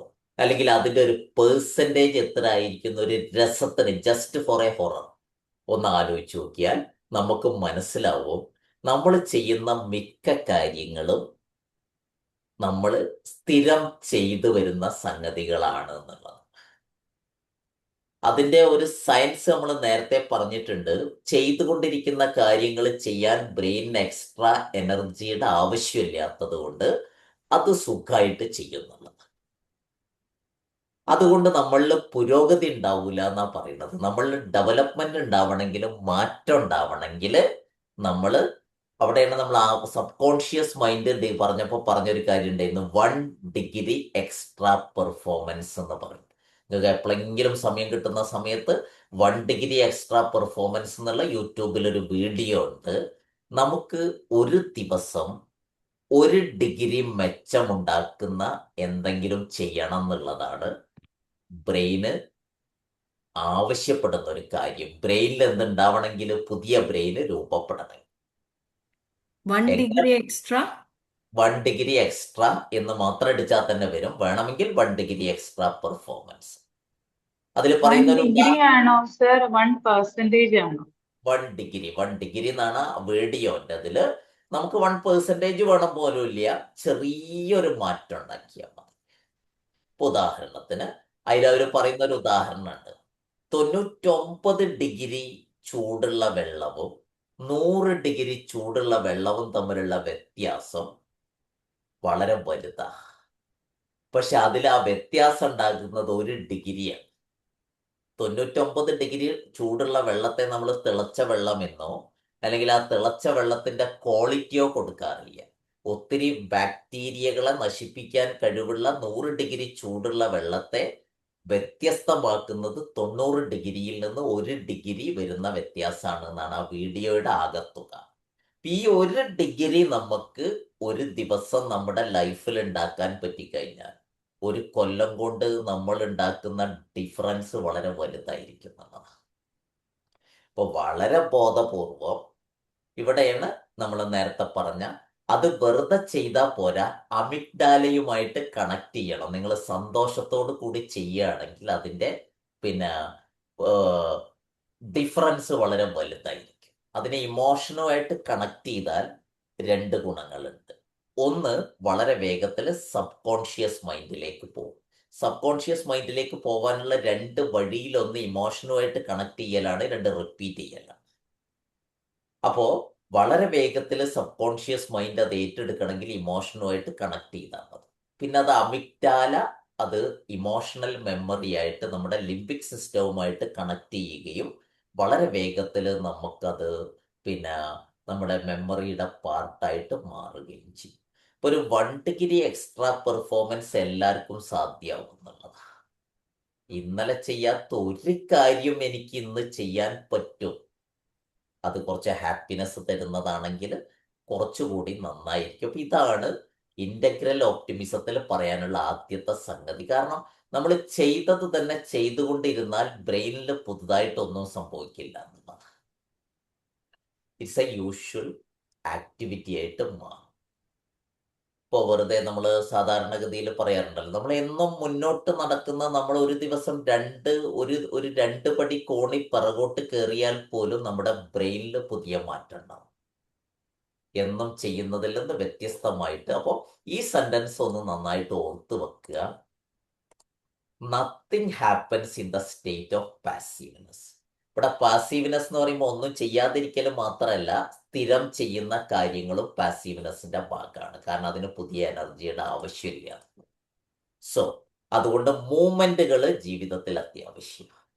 ചലനങ്ങൾ. ഇപ്പൊ ഒന്ന് മൂവ്മെന്റ്, അതിന്റെ തിയറി ഇതാണ്, മൂവ്മെന്റ് എനർജി ഉണ്ടാകും. നമ്മുടെ ഏത് തരത്തിലുള്ള മൂവ്മെന്റ് നമ്മളിൽ നടന്നാലും അത് എനർജി ക്രിയേറ്റ് ചെയ്യും, നമ്മളിൽ എനർജി ഉണ്ടാക്കും. എനർജി ആണല്ലോ നമ്മളെ മുമ്പ്. എനർജി എന്ത് ചെയ്യും? ഇമോഷൻ ഉണ്ടാക്കും. ഏത് എനർജി നമ്മളിൽ ഉണ്ടായാലും അതൊരു ഇമോഷൻ ഉണ്ടാകും. ഇമോഷൻ എന്ത് ചെയ്യും? ചില ആക്ഷനിലേക്ക് പോകും. ഇമോഷന് ആക്ഷനിലേക്ക് പോകും. ഞാൻ ഉദാഹരണം പറയാം, അപ്പൊ ക്ലിയർ ആവും. മൂവ്മെന്റ് എന്ത് ചെയ്യും? നമ്മുടെ നെർവസ് സിസ്റ്റത്തെ ആക്ടിവേറ്റ് ചെയ്യും. അപ്പൊ നമ്മൾ ഉദാഹരണത്തിന് നിങ്ങൾ പിന്നെ ഏതെങ്കിലും ഒരു കാര്യത്തിന് വേണ്ടിയിട്ട് ഒരല്പം നടന്നാൽ നമ്മളിൽ മൂവ്മെന്റ് ഉണ്ടായി. ഈ മൂവ്മെന്റ് എന്ത് ചെയ്യുന്നുണ്ട്? നമ്മളൊരു എനർജി ഉണ്ടാക്കുന്നുണ്ട്. ഈ എനർജി നമ്മളൊരു ഇമോഷൻ ഉണ്ടാക്കുന്നുണ്ട്. ആ ഇമോഷൻ എന്ത് ചെയ്യുന്നുണ്ട്? നമ്മളെ പ്രവർത്തിപ്പിക്കുന്നുണ്ട്. ആ പ്രവർത്തനം, മൂവ്മെന്റ് നമ്മുടെ നെർവസ് സിസ്റ്റത്തെ ആക്റ്റീവ് ആക്കും. ഇപ്പൊ ഏതെങ്കിലും തരത്തിലുള്ള ചലനങ്ങൾ നമ്മളുടെ, അത് മാനസികമായോ ശാരീരികമായിട്ടോ നമ്മൾ കൊടുക്കുമ്പോഴാണ് നമുക്ക് ഉണ്ടാക്കുന്നത്. അങ്ങനെയാണ് you can train your brain എന്നാണ് ഇന്റഗ്രൽ ഓപ്റ്റിമിസം പറയുന്നത്. ഇന്റഗ്രൽ ഓപ്റ്റിമിസം മാത്രമല്ല, നമുക്ക് നമ്മുടെ ബ്രെയിനെ ട്രെയിൻ ചെയ്യാൻ പറ്റും. അല്ലെ, പലതും നമ്മൾ ട്രെയിൻ ചെയ്യാറുണ്ട്. ജീവികളെ ട്രെയിൻ ചെയ്യാറുണ്ട്, കുട്ടികളെ ട്രെയിൻ ചെയ്യാറുണ്ട്, നമ്മളെ തന്നെ, നമ്മുടെ ശരീരത്തെ ട്രെയിൻ ചെയ്യാറുണ്ട്. നമ്മുടെ ബ്രെയിനിനെ നമുക്ക് ട്രെയിൻ ചെയ്യാൻ പറ്റും. ഇതാണ് ശരിക്ക് 20th സെഞ്ചുറിയുടെ അവസാനത്തോട് കൂടി നമുക്ക് കിട്ടിയ ഏറ്റവും വലിയ ബ്ലെസ്സിങ് എന്ന് പറയുന്നത്. അതുവരെ പലപ്പോഴും കരുതിയിരുന്നത് നമുക്കൊരു ബ്രെയിന് ഏകദേശം ഒരു 10-20 വയസ്സോട് കൂടി ബ്രെയിനിന്റെ എല്ലാ വളർച്ചയും നിൽക്കുന്നു, പിന്നീട് മാറാൻ പറ്റൂല എന്നുള്ളതായിരുന്നു. അതല്ല, നമുക്ക് ത്രൂ ഔട്ട് ലൈഫ് നമുക്ക് എന്ത് ചെയ്യാൻ പറ്റും? ബ്രെയിനെ ട്രെയിൻ ചെയ്യാൻ പറ്റും. അങ്ങനെ നമ്മുടെ ബ്രെയിനിന്റെ ഫിസിക്കൽ സ്ട്രക്ചർ മാറ്റാൻ പറ്റും എന്നുള്ളതാണ്. ഫിസിക്കൽ സ്ട്രക്ചർ എന്ന് പറയുമ്പോൾ ന്യൂറോണുകളുടെ കണക്ഷനിൽ വ്യത്യാസം വരുത്താൻ പറ്റും. ബ്രെയിനിന്റെ നമുക്ക് സെറിബെല്ലം മാറ്റാൻ പറ്റുന്നോ, സെറിബ്രം മാറ്റാൻ പറ്റുമെന്നോ, അല്ലെങ്കിൽ ബ്രെയിൻ സ്റ്റെമ്മ് മാറ്റാൻ പറ്റുന്നല്ല, നമുക്ക് ന്യൂറോണുകളുടെ കണക്ഷനിൽ മാറ്റം വരുത്താൻ പറ്റും. ഇതിന് നമ്മൾ വിളിക്കുന്ന ടെക്നിക്കൽ പേരാണ് ന്യൂറോപ്ലാസ്റ്റിസിറ്റി. ഈ വാക്ക് നമുക്ക് ഏറെ സുപരിചിതമാണ്. ട്രെയിൻ ചെയ്തുകൊണ്ട് ബ്രെയിനിനെ പോസിറ്റീവ് ദിശയിലേക്ക് നമുക്ക് മാറ്റാൻ പറ്റും. അഥവാ അതിന് നമ്മൾ പറയുന്ന പേരാണ് ന്യൂറോപ്ലാസ്റ്റിസിറ്റി. അതിനാണ് നമ്മൾ പറഞ്ഞത് 1 ഡിഗ്രി എക്സ്ട്രാ പെർഫോമൻസ് നമ്മൾ ശീലമാക്കിയാൽ മതി. നമുക്ക് ഒരല്പം വ്യത്യാസം നമ്മൾ ഡെയിലി വരുത്തിക്കൊണ്ടിരുന്നാൽ മതി എന്നുള്ളതാണ്. അത് ഡെയിലിയും വേണമെന്നില്ല. നമ്മളിപ്പോൾ ഒരാഴ്ച ഒരു കാര്യം ചെയ്ത് തൊട്ടടുത്ത ആഴ്ചയിൽ ഒരല്പം കൂടി നമ്മൾ മാറ്റം വരുത്തും. അത് ഏത് കാര്യമാണെങ്കിലും അങ്ങനെ വരുന്ന സമയത്ത് നമ്മുടെ ബ്രെയിനിന്റെ സ്ട്രക്ചറൽ ചേഞ്ച് വരുത്താൻ പറ്റും. സ്ട്രക്ചറൽ ചേഞ്ച് എന്ന് പറയുമ്പോൾ 84 ബില്യൺ ന്യൂറോണുകൾ 10,000-കണക്കിന് ബില്യൺ കണക്ഷൻസ് ഉണ്ടാക്കുന്ന സമയത്ത് ഈ കണക്ഷൻസിനെ നമുക്ക് ശക്തിപ്പെടുത്താൻ പറ്റും ന്യൂറോപ്ലാസ്റ്റിസിറ്റി വഴി എന്നുള്ളതാണ്. ന്യൂറോപ്ലാസ്റ്റിസിറ്റി എന്താണെന്ന് ഞാൻ പറയുന്നില്ല, കാരണം എന്താ വെച്ചാൽ എല്ലാവർക്കും അത് അറിയുന്നതാണ്. ബ്രെയിനിനെ മാറ്റം വരുത്തുന്നതിനെയാണ് നമുക്ക് ന്യൂറോപ്ലാസ്റ്റിസിറ്റി എന്ന് പറയുന്നത്. ഇത് ഏത് ഏജിലും പറ്റും എന്നുള്ളത്. ഏത് ഏജിലും നമുക്ക് ബ്രെയിനിൽ മാറ്റം സാധ്യമാണ്. അസാധ്യം എങ്ങനെയാണ്? New connections. ഞാൻ അടുത്ത സ്ലൈഡിൽ അത് പറയാം. ന്യൂ കണക്ഷൻസ്, പുതിയ കണക്ഷൻസ്. ഒരു കാര്യം പുതുതായി നമ്മൾ ചെയ്യുന്ന സമയത്ത് ഒരു കണക്ഷൻ രൂപപ്പെടും. അത് വീണ്ടും ചെയ്യുന്ന സമയത്ത് ആ കണക്ഷൻ ശക്തിപ്പെടും. വീണ്ടും ചെയ്യുന്ന സമയത്ത് ആ കണക്ഷൻ കൂടുതൽ ശക്തിപ്പെടും. ഇങ്ങനെ വരുന്ന കണക്ഷൻ ശക്തിപ്പെടുന്നതിനെയാണ് നമ്മൾ ന്യൂറോ പാത്ത് എന്ന് സാധാരണഗതിയിൽ വിളിക്കുന്നത്. ഈ കണക്ഷൻസ് നമ്മൾ ഉണ്ടാക്കുക എന്നുള്ളതാണ്. അതായത് ബ്രെയിൻ അപ്പോൾ എന്ത് ചെയ്യും? Rewire it self. നമ്മൾ പുതിയ കണക്ഷൻ എന്ന് പറയുമ്പോൾ പുതിയ വയറിംഗ് ആണല്ലോ. നമുക്ക് എന്ത് ചെയ്യാൻ പറ്റും? റീവയർ ചെയ്തോളും അത് പുതിയ കണക്ഷൻസ് ഉണ്ടായിക്കഴിഞ്ഞാൽ. ഇത് ത്രൂ ഔട്ട് ലൈഫ് എന്നുള്ളതാണ് നമുക്ക് കിട്ടിയ ബോണ്, അല്ലെങ്കിൽ നമുക്ക് കിട്ടിയ ഏറ്റവും വലിയ ബ്ലസ്സിംഗ് എന്ന് പറയുന്നത്. ലൈഫ് മുഴുവൻ ഇത് സാധ്യമാണ് എന്നുള്ളതാണ്.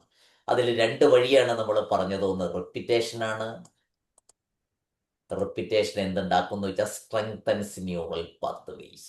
അപ്പൊ ചെയ്യുന്ന കാര്യങ്ങൾ ആവർത്തിച്ച് ചെയ്തു കഴിഞ്ഞാൽ നമുക്ക് ന്യൂറൽ പാത്വേസ് ശക്തിപ്പെടുന്നുള്ളതാണ്. ഇതാണ് നമുക്ക് ചെയ്യാൻ പറ്റുന്ന എളുപ്പ വഴി എന്ന് പറയുന്നത്. പോസിറ്റീവായ കാര്യങ്ങൾ റിപ്പീറ്റ് ചെയ്ത് ചെയ്യാം, എന്നിട്ട് അതിൽ ചെറിയ ചെറിയ അളവിൽ വ്യത്യാസം വരുത്തിക്കൊണ്ടിരിക്കുക. ഇങ്ങനെ ബ്രെയിനിനെ നമുക്ക് ട്രെയിൻ ചെയ്തെടുക്കാൻ പറ്റും എന്നുള്ളതാണ് ന്യൂറോപ്ലാസ്റ്റിസിറ്റി എന്നതുകൊണ്ട് ഉദ്ദേശിച്ചത്.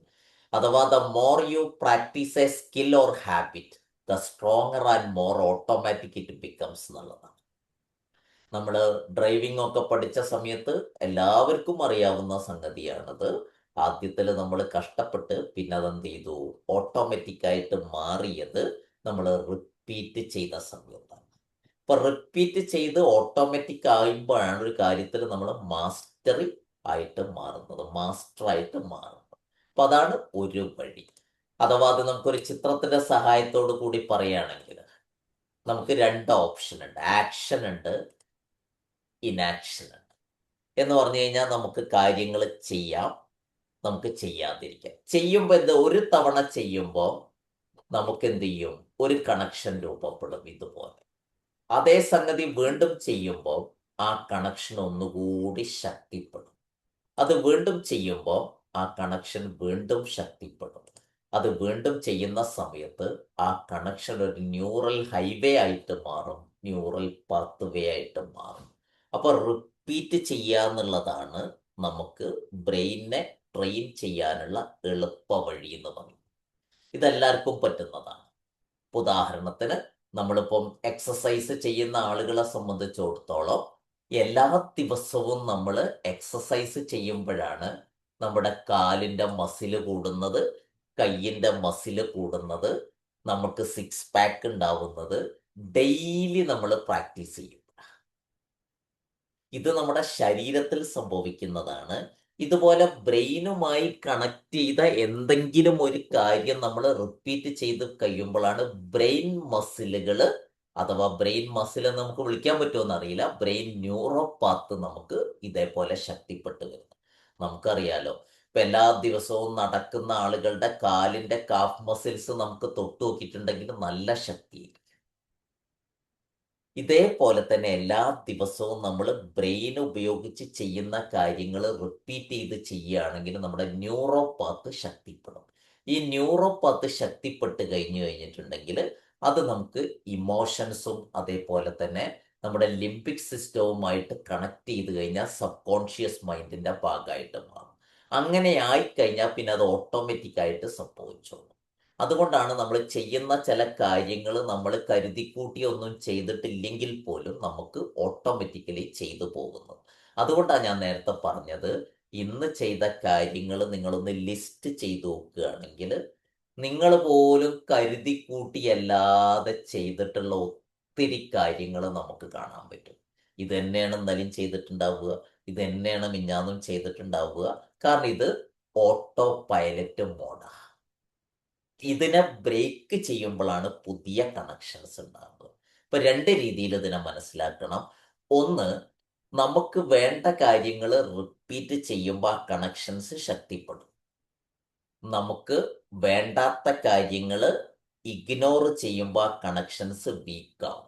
ഇപ്പൊ നിങ്ങൾക്ക് വേണ്ടാത്തൊരു കാര്യം ഉണ്ടെങ്കിൽ ബോധപൂർവം ഇഗ്നോർ ചെയ്താൽ കണക്ഷൻ വീക്കായി വീക്കായി വീക്കായി വരും. അപ്പൊ നമുക്ക് ആ വേണ്ടാത്ത ശീലം നമുക്ക് കുറയ്ക്കാൻ പറ്റും. വേണ്ടത് റിപ്പീറ്റ് ചെയ്താൽ കണക്ഷൻ സ്ട്രോങ് ആയി വരും. ഇത് ഇമോഷനുമായിട്ട് കൂടി കണക്ട് ചെയ്യുകയാണെങ്കിൽ, അമിഗ്ഡാലയുമായിട്ട് കൂടി കണക്ട് ചെയ്യുകയാണെങ്കിൽ സബ് കോൺഷ്യസ് മൈൻഡിന്റെ ഭാഗമായിട്ട് വേഗത്തിൽ മാറും. അങ്ങനെ നമ്മുടെ ലൈഫിനെ നമ്മൾ ഉദ്ദേശിക്കുന്ന രൂപത്തിൽ മാറ്റിയെടുക്കാൻ പറ്റും എന്നുള്ളതാണ് ഇതിന്റെ പ്രത്യേകത. ഇപ്പം നമുക്കറിയാലോ, പിന്നെ ഒരു വാച്ച് കൈമന്നൊന്ന് മാറ്റി കെട്ടിയാൽ, ഇടത് വകയിൽ വാച്ച് കെട്ടുന്ന ആള് വലത് കൈയിലേക്ക് കെട്ടിയാൽ 2 ദിവസം ഒരടങ്ങ വാച്ചിന് ഭയങ്കര കനായിരിക്കും. വാച്ച് നമുക്ക് ഇവിടെ ഉണ്ട് എന്നുള്ളൊരു തോന്നലുണ്ടാവും. പക്ഷെ കുറച്ച് ദിവസം അത് അവിടെ കെട്ടിക്കഴിഞ്ഞിട്ടുണ്ടെങ്കിൽ അത് നമ്മുടെ ശരീരത്തിന്റെ ഭാഗമായിട്ട് മാറും. ഇനി ഇതിന് ബെസ്റ്റ് എക്സാമ്പിൾ ഞാൻ പറഞ്ഞുതരാം. കണ്ണട വെക്കുന്ന ആളുകൾ, നിങ്ങളുടെ ഫസ്റ്റ് ദിവസം കണ്ണട വെച്ചതൊന്ന് ആലോചിച്ച് നോക്കൂ. ആദ്യത്തെ ഒരു 3-4 ദിവസം എന്തോ ഒരു ബുദ്ധിമുട്ടായിരുന്നു ഇവിടെ. നമുക്ക് കണ്ണിന് വേദന തോന്നും, അതേപോലെ തലവേദന വരും, കണ്ണിന്റെ ഇവിടെ എന്തോ ഒരു സാധനം വന്നതുപോലെ തോന്നും. പക്ഷെ കുറച്ച് ദിവസം കഴിഞ്ഞ ആളുകൾ കണ്ണട അവിടെ വെച്ചിട്ട് പുറത്ത് തരും. ഞാൻ എവിടെ കണ്ണട വെച്ചത് എന്നുള്ളത് തരും, കാരണം അത് അവിടെ ഉണ്ട് എന്നുള്ളത് പോലും. ഇതാണ് നമ്മൾ ഓട്ടോ പൈലറ്റ് മോഡ് എന്ന് പറയുന്നത്. അങ്ങനെ ആവണമെങ്കിൽ ഒന്നുകിൽ റിപ്പീറ്റ് ചെയ്യണം, അല്ലെങ്കിൽ ഇമോഷനുമായിട്ട് കണക്ട് ചെയ്യണം. അപ്പോൾ ഒരു പോസിറ്റീവ് കാര്യം എടുക്കണം, അത് റിപ്പീറ്റ് ചെയ്യണം, ഇടയ്ക്കിടയ്ക്ക് അതിൽ 1 ഡിഗ്രി എക്സ്ട്രാ പെർഫോമൻസ് കൊണ്ടുവരണം, അത് ഇമോഷനുമായിട്ട് കണക്ട് ചെയ്യണം. ഇങ്ങനെ നമ്മുടെ ബ്രെയിനിനെ നമുക്ക് ട്രെയിൻ ചെയ്തെടുക്കാൻ പറ്റും. വേണ്ട ഒരു കാര്യം എടുക്കണം, കണ്ണട വെച്ച ബുദ്ധിമുട്ട് പോലെ ബുദ്ധിമുട്ടോട് കൂടി റിപ്പീറ്റ് ചെയ്യണം. കുറച്ച് കഴിയുമ്പോൾ അത് ഓട്ടോ പൈലറ്റ് മോഡിലേക്ക് പോകും. അത് നമ്മൾ ഇമോഷനുമായിട്ട് കണക്ട് ചെയ്ത് കഴിഞ്ഞാൽ അത് സബ് കോൺഷ്യസ് മൈൻഡിന്റെ ഭാഗമായിട്ട് ഓട്ടോ പൈലറ്റ് മോഡിലേക്ക് പോകും. പിന്നെ അത് നമുക്ക് വേണ്ടി വർക്ക് ചെയ്തോളും.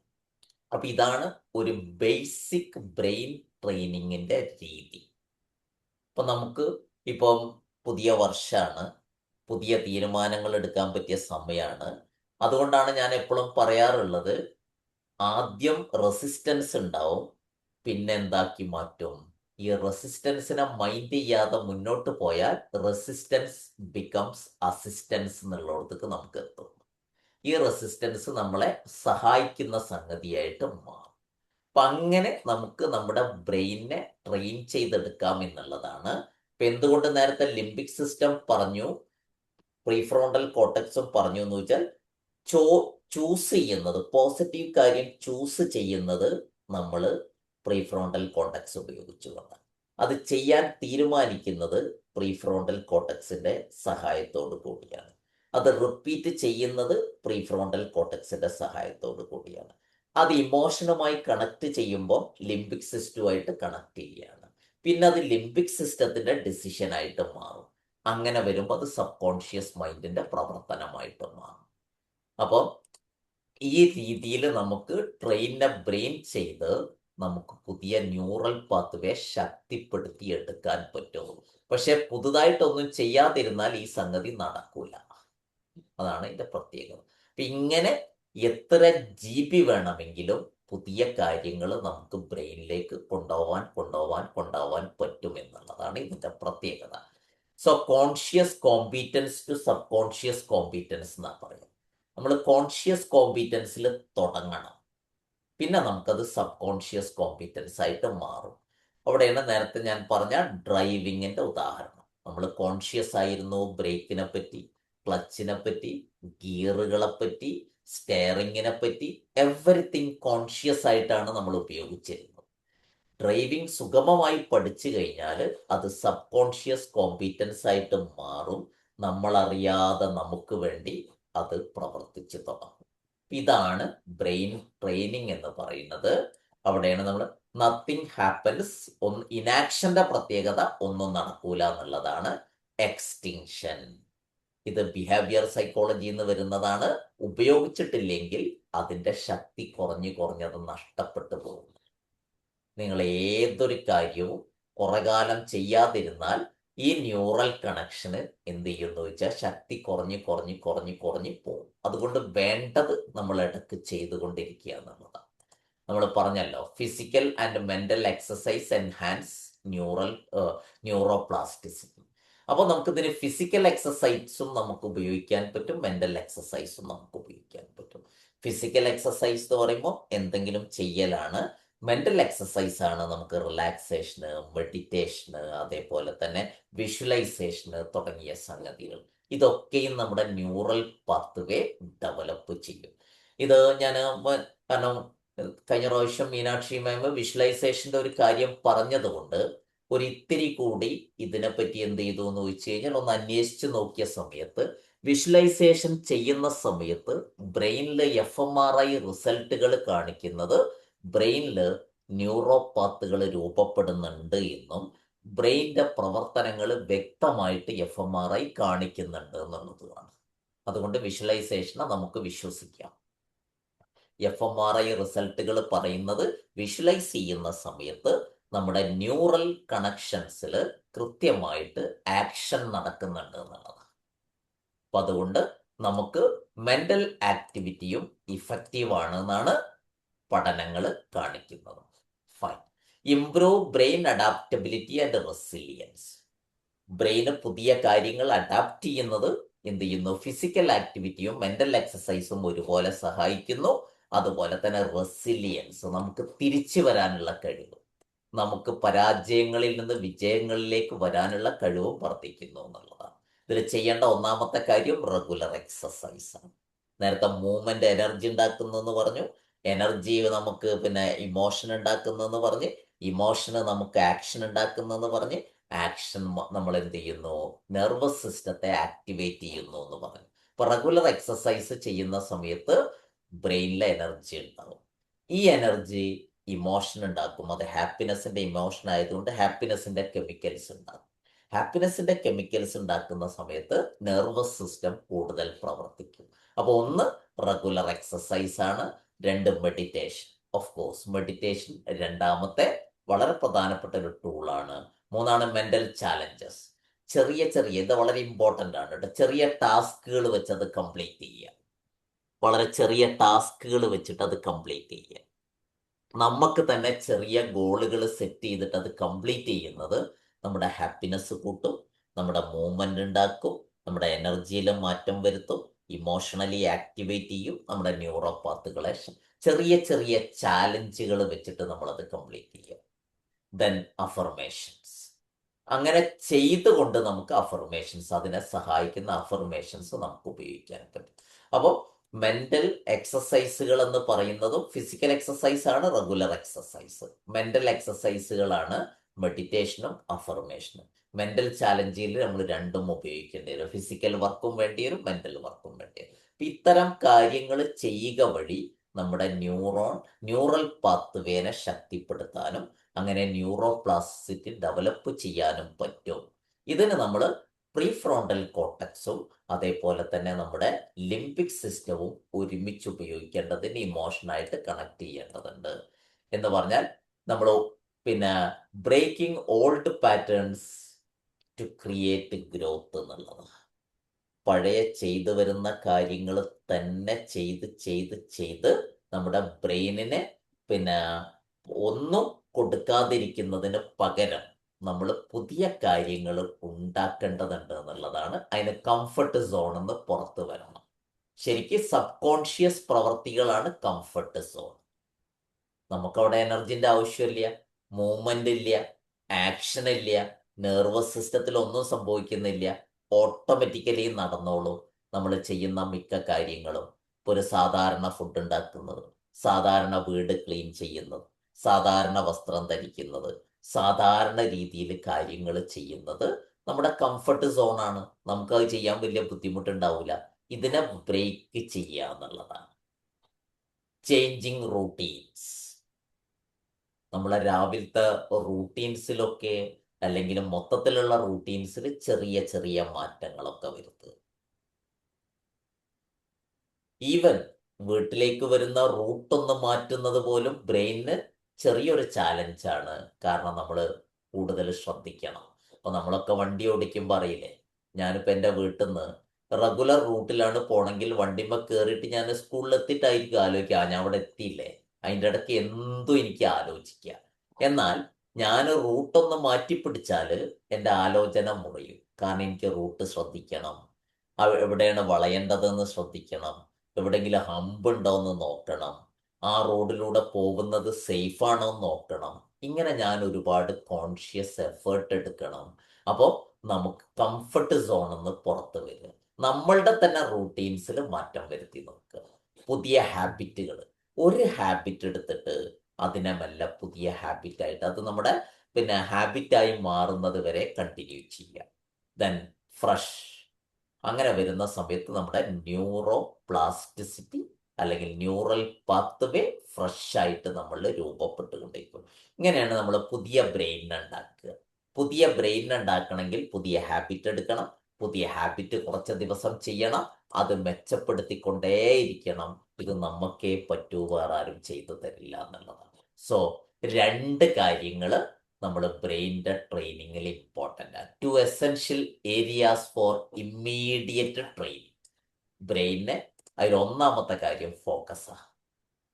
ഏതെങ്കിലും ഒരു കാര്യത്തിൽ നിങ്ങൾ ഫോക്കസ് ചെയ്യണം. നമ്മൾ ഫോക്കസ് ചെയ്യണം ഏതെങ്കിലും ഒരു കാര്യത്തിൽ. 2, നമ്മൾ ഗ്രാറ്റിറ്റ്യൂഡ്. ഇതും റിസർച്ചുകൾ കാണിക്കുന്നത് നമ്മൾ ഫോക്കസ് ചെയ്ത് അച്ചീവ് ചെയ്യുന്ന സമയത്ത് നമ്മൾ നമ്മളോട് നന്ദിയുള്ളവരായിരിക്കണം, യൂണിവേഴ്സിനോട് നന്ദിയുള്ളവരായിരിക്കണം, അതിന് സഹായിച്ച എല്ലാവരോടും നന്ദിയുള്ളതായിരിക്കണം. ഗ്രാറ്റിറ്റ്യൂഡ് ജേണൽ നമ്മൾ നേരത്തെ പറഞ്ഞതാണ്. ഗ്രാറ്റിറ്റ്യൂഡ് ജേണൽ പറയുകയോ എഴുതുകയോ ചെയ്യുന്ന സമയത്ത് ബ്രെയിനിൽ ഹാപ്പിനെസിന്റെ കെമിക്കൽസ് ഉണ്ടാക്കുന്നു എന്ന് വീണ്ടും നമ്മുടെ FMRI കാണിക്കുന്നു. അതുകൊണ്ട് തന്നെ ഗ്രാറ്റിറ്റ്യൂഡ് ബ്രെയിൻ ട്രെയിനിങ്ങിൽ വളരെ പ്രധാനപ്പെട്ടതാണ്. ഈ 2 വാക്ക് ഓർത്ത് വെക്കണം. ഫോക്കസ് ഓൺ സംതിങ്, അതുപോലെ തന്നെ അത് അച്ചീവ് ചെയ്യുക, അച്ചീവ് ചെയ്തിട്ട് ഗ്രാറ്റിറ്റ്യൂഡ് കൂടി കാണിക്കുക. അപ്പൊ നമ്മൾ ആകെ പറഞ്ഞതിൻ്റെ രത്ന ചുരുക്കം, ബ്രെയിനിനെ ട്രെയിൻ ചെയ്യാം. ട്രെയിൻ ചെയ്യണമെങ്കിൽ പുതുതായിട്ട് എന്തെങ്കിലും ചെയ്യണം, അത് കുറച്ചു കാലം തുടരണം, ഇമോഷനുമായിട്ട് കണക്ട് ചെയ്യണം. ഈ കാര്യങ്ങളാണ് നമുക്ക് ഇന്ന് ഡിസ്കസ് ചെയ്യാനുള്ളത്. നമ്മൾ ആദ്യം ബ്രെയിനിന്റെ പാർട്ടുകളെ കുറിച്ച് സംസാരിച്ചു. അത് സംസാരിച്ചത് അതിന്റെ ബയോളജിക്കൽ ഫങ്ഷൻ പറയുന്നതിന് വേണ്ടിയാണ്. അതിൽ നമുക്ക് ഇംപ്രൂവ് ചെയ്യാവുന്ന ഏരിയ നമുക്ക് 2 പാർട്ടിലുണ്ട് എന്ന് പറഞ്ഞു. ഒന്ന് നമ്മുടെ ഇമോഷണൽ ബ്രെയിനിൽ അമിഗ്ഡാലയും ഹിപ്പോകാമ്പസുമായി കണക്ട് ചെയ്തിട്ടാണ്. 2 പ്രീഫ്രോണ്ടൽ കോർട്ടക്സിന്റെ കാര്യങ്ങൾ ബോധപൂർവം നമ്മൾ ചൂസ് ചെയ്ത് ഫോക്കസ് ചെയ്ത് പ്രാക്ടീസ് ചെയ്ത് കൊണ്ടാണെന്ന് നമ്മൾ പറഞ്ഞു. ഇങ്ങനെ നമ്മുടെ ബ്രെയിനിനെ നമുക്ക് എത്ര വേണമെങ്കിലും നമുക്ക് ഡെവലപ്പ് ചെയ്യാൻ പറ്റുമെന്നുള്ളതാണ്. അവിടെയാണ് ഇന്റഗ്രൽ ഓപ്റ്റിമിസവും ന്യൂറോ സയൻസും തമ്മിൽ കണക്ട് ആവുന്നത്. ഈ ന്യൂറൽ പാത്വേൻ്റെ ഒരു കാര്യം പറഞ്ഞിരുന്നല്ലോ, ക്ലിയർ ഉണ്ടല്ലോ അല്ലേ? അപ്പോൾ ഇതിൻ്റെ അകത്ത് ഫോർ എക്സാമ്പിൾ ഞാൻ പറയാൻ ഉദ്ദേശിച്ചത് വെച്ച് കഴിഞ്ഞാൽ അതിങ്ങനെ റിപ്പീറ്റഡ് ആയിട്ട് ചെയ്യുമ്പോൾ ഉണ്ടാകുന്നതാണ് ന്യൂറൽ പാത്വേ. ഹലോ. അപ്പോൾ അതിൻ്റെ അകത്ത് ഇപ്പം പെട്ടെന്ന് ഒരാൾക്ക് ഒരു ട്രോമ ഉണ്ടായി, ഒരു ആക്സിഡന്റ് ഉണ്ടായി, ആ സമയത്ത് പെട്ടെന്ന് ഉണ്ടാകുന്നതാണ് അവരൊരു ന്യൂറൽ പാത്വേ അന്നേരം തന്നെ ഉണ്ടാകുന്നുണ്ട്. എന്നിട്ട് അയാൾ ചിലപ്പോൾ ഒരു ഡിപ്രഷനിലേക്ക് പോകുന്നു, അല്ലെങ്കിൽ ഒരു ഫിയർ ആങ്സൈറ്റിയിലേക്ക് പോകുന്നു. അതൊന്നും റിപ്പീറ്റഡ് ആയിട്ട് നടന്നൊരു കാര്യമല്ല, ഇത് ജസ്റ്റ് ഒരു സഡൻ ആക്ടിവിറ്റിയാണ്.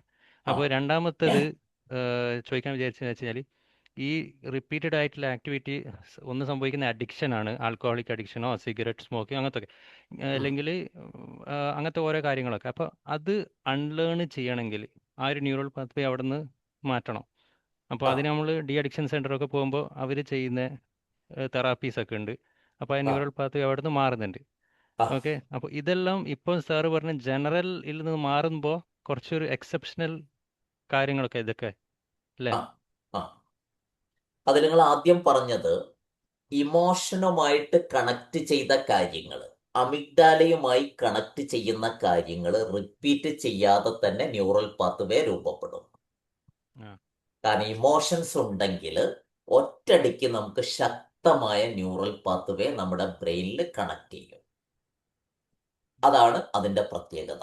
ഇനി നിങ്ങൾ പറഞ്ഞ രണ്ടാമത്തെ അഡിക്ഷനിൽ, ഈ അഡിക്ഷന് നമ്മൾ ഉപയോഗിക്കുന്ന എല്ലാ സബ്സ്റ്റൻസും ബ്രെയിനിന്റെ പ്ലഷർ സെന്ററിനെ ആക്ടിവേറ്റ് ചെയ്യുന്നത് കൊണ്ട് അവിടെ ഉണ്ടാവുന്ന ഹൈ എക്സൈറ്റ്മെന്റും ഹാപ്പിനെസ്സും ഉണ്ട്. അതുകൊണ്ട് അവിടെയും ശക്തമായ ന്യൂറോപാത്ത് രൂപപ്പെടും. ഇവിടെ 2 സ്ഥലത്തും നമുക്ക് ഇതിനെ വീക്കൻ ചെയ്യണമെങ്കിൽ എക്സ്റ്റേണൽ ഹെൽപ്പ് വേണ്ടി വരും. അതുകൊണ്ടാണ് നമുക്ക് കൗൺസിലിങ്ങുകൾ, തെറാപ്പികൾ, മെഡിക്കേഷനും ഒക്കെ വരുന്നത്. അഡിക്ഷൻ പോലുള്ള കാര്യങ്ങൾ അങ്ങനെ വീക്കൻ ചെയ്താൽ പോലും ഈ പലപ്പോഴും ഈ ന്യൂറൽ പാത്വേ പൂർണ്ണമായിട്ട് വീക്കാവുന്നില്ല. അതുകൊണ്ടാണ് ആൽക്കഹോളിക് അനോണിമസ് പോലുള്ള സംഘടനകൾ വഴി നിരന്തരം അവർക്ക് സപ്പോർട്ട് ആവശ്യമായിട്ട് വരുന്നതിൻ്റെ കാരണം. ഇമോഷനുമായിട്ട് കണക്ട് ചെയ്തുണ്ടാവുന്ന ന്യൂറൽ പാത്വേ വീക്കൻ ചെയ്യാനുള്ള പിന്നെ ഇത് വളരെ വളരെ വളരെ സമയമെടുക്കും. അതിന് നല്ല മെനക്കെടും ആവശ്യമാണ്. റിപ്പീറ്റ് ചെയ്തിട്ടുണ്ടാവുന്നത് മറക്കാൻ കുറച്ചു കാലം അത് ചെയ്യാതിരുന്നാൽ മതി. അതാണ് അതിൻ്റെ പ്രത്യേകത. റിപ്പീറ്റ് ചെയ്യുന്നത് പെട്ടെന്നിട്ട് ആവൂല്ല. നമ്മളത് നമുക്കത് ഒഴിവാക്കണമെങ്കിൽ കുറച്ചു കാലം അത് ഒഴിവാക്കിയാൽ നടക്കും. ഇമോഷൻ വഴിയുള്ളത് പെട്ടെന്ന് ആവുകയും ചെയ്യും. അത് വീക്കൻ ചെയ്യണമെങ്കിൽ നന്നായിട്ട് മെനക്കെടുകയും വേണം. പണി കൂടുതലാണ് അത് വീക്കൻ ചെയ്യാൻ. ഇല്ല സാറേ, ഇപ്പം പറഞ്ഞ ഓട്ടോ പൈലറ്റ് എന്ന് പറയുന്നത്, ഫോർ ആ, എക്സാമ്പിൾ നമ്മൾ രാവിലെ എണീറ്റ് പാട്ട് നമ്മൾ നേരെ പോകുന്നത് ഒരു ബ്രഷ് എടുത്തിട്ട് പല്ലേക്കാനായിരിക്കും.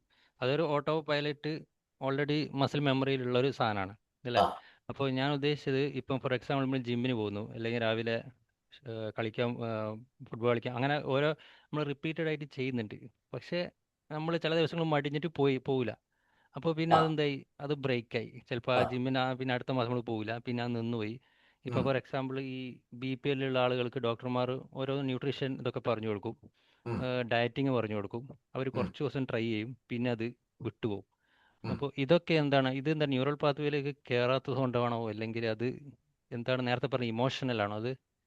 അതായത് നമുക്ക് ചില സംഗതികൾ എന്ന് പറയുന്നത് നമുക്ക് ബ്രെയിന് ഇമോഷനുമായിട്ട് കണക്റ്റ് ആയിട്ടില്ലെങ്കിൽ നമുക്ക് വേഗത്തിൽ അത് ന്യൂറൽ പാത്വേയുടെ ഭാഗമായിട്ട് മാറില്ല. ഇപ്പോൾ നമുക്ക് കുറച്ച് മെനക്കെടേണ്ട കാര്യങ്ങളൊക്കെ ആണെങ്കിൽ നമുക്കത് ബുദ്ധിമുട്ടായിരിക്കും. പക്ഷെ നമുക്കറിയാം, ജിമ്മിന് എന്നും പോകുന്ന ആൾക്ക് ജിമ്മിന് പോയിട്ടില്ലെങ്കിൽ ഉള്ളിലൊരു വിഷമം ഉണ്ടാവും. അപ്പോൾ കുറച്ച് ദിവസം പോവാതിരിക്കുമ്പം എന്ത് ചെയ്തും, റിപ്പീറ്റ് ചെയ്തതായതുകൊണ്ട് അതിൻ്റെ ആ വിഷമവും ഇല്ലാതാവും. ആദ്യം നമുക്ക് കുറച്ചൊരു വിഷമം ഉണ്ടാവും. അപ്പൊ ഈ നമ്മൾ റിപ്പീറ്റ് ചെയ്തു വരുന്ന കാര്യങ്ങളൊക്കെ ഇത്തിരി കോൺഷ്യസ് ആയിട്ടും ഇത്തിരി ബോധപൂർവവും നമ്മൾ തന്നെ ഉള്ളുന്ന മോട്ടിവേഷൻ എടുത്തിട്ട് ചെയ്യേണ്ടി വരും എന്നുള്ളതാണ്.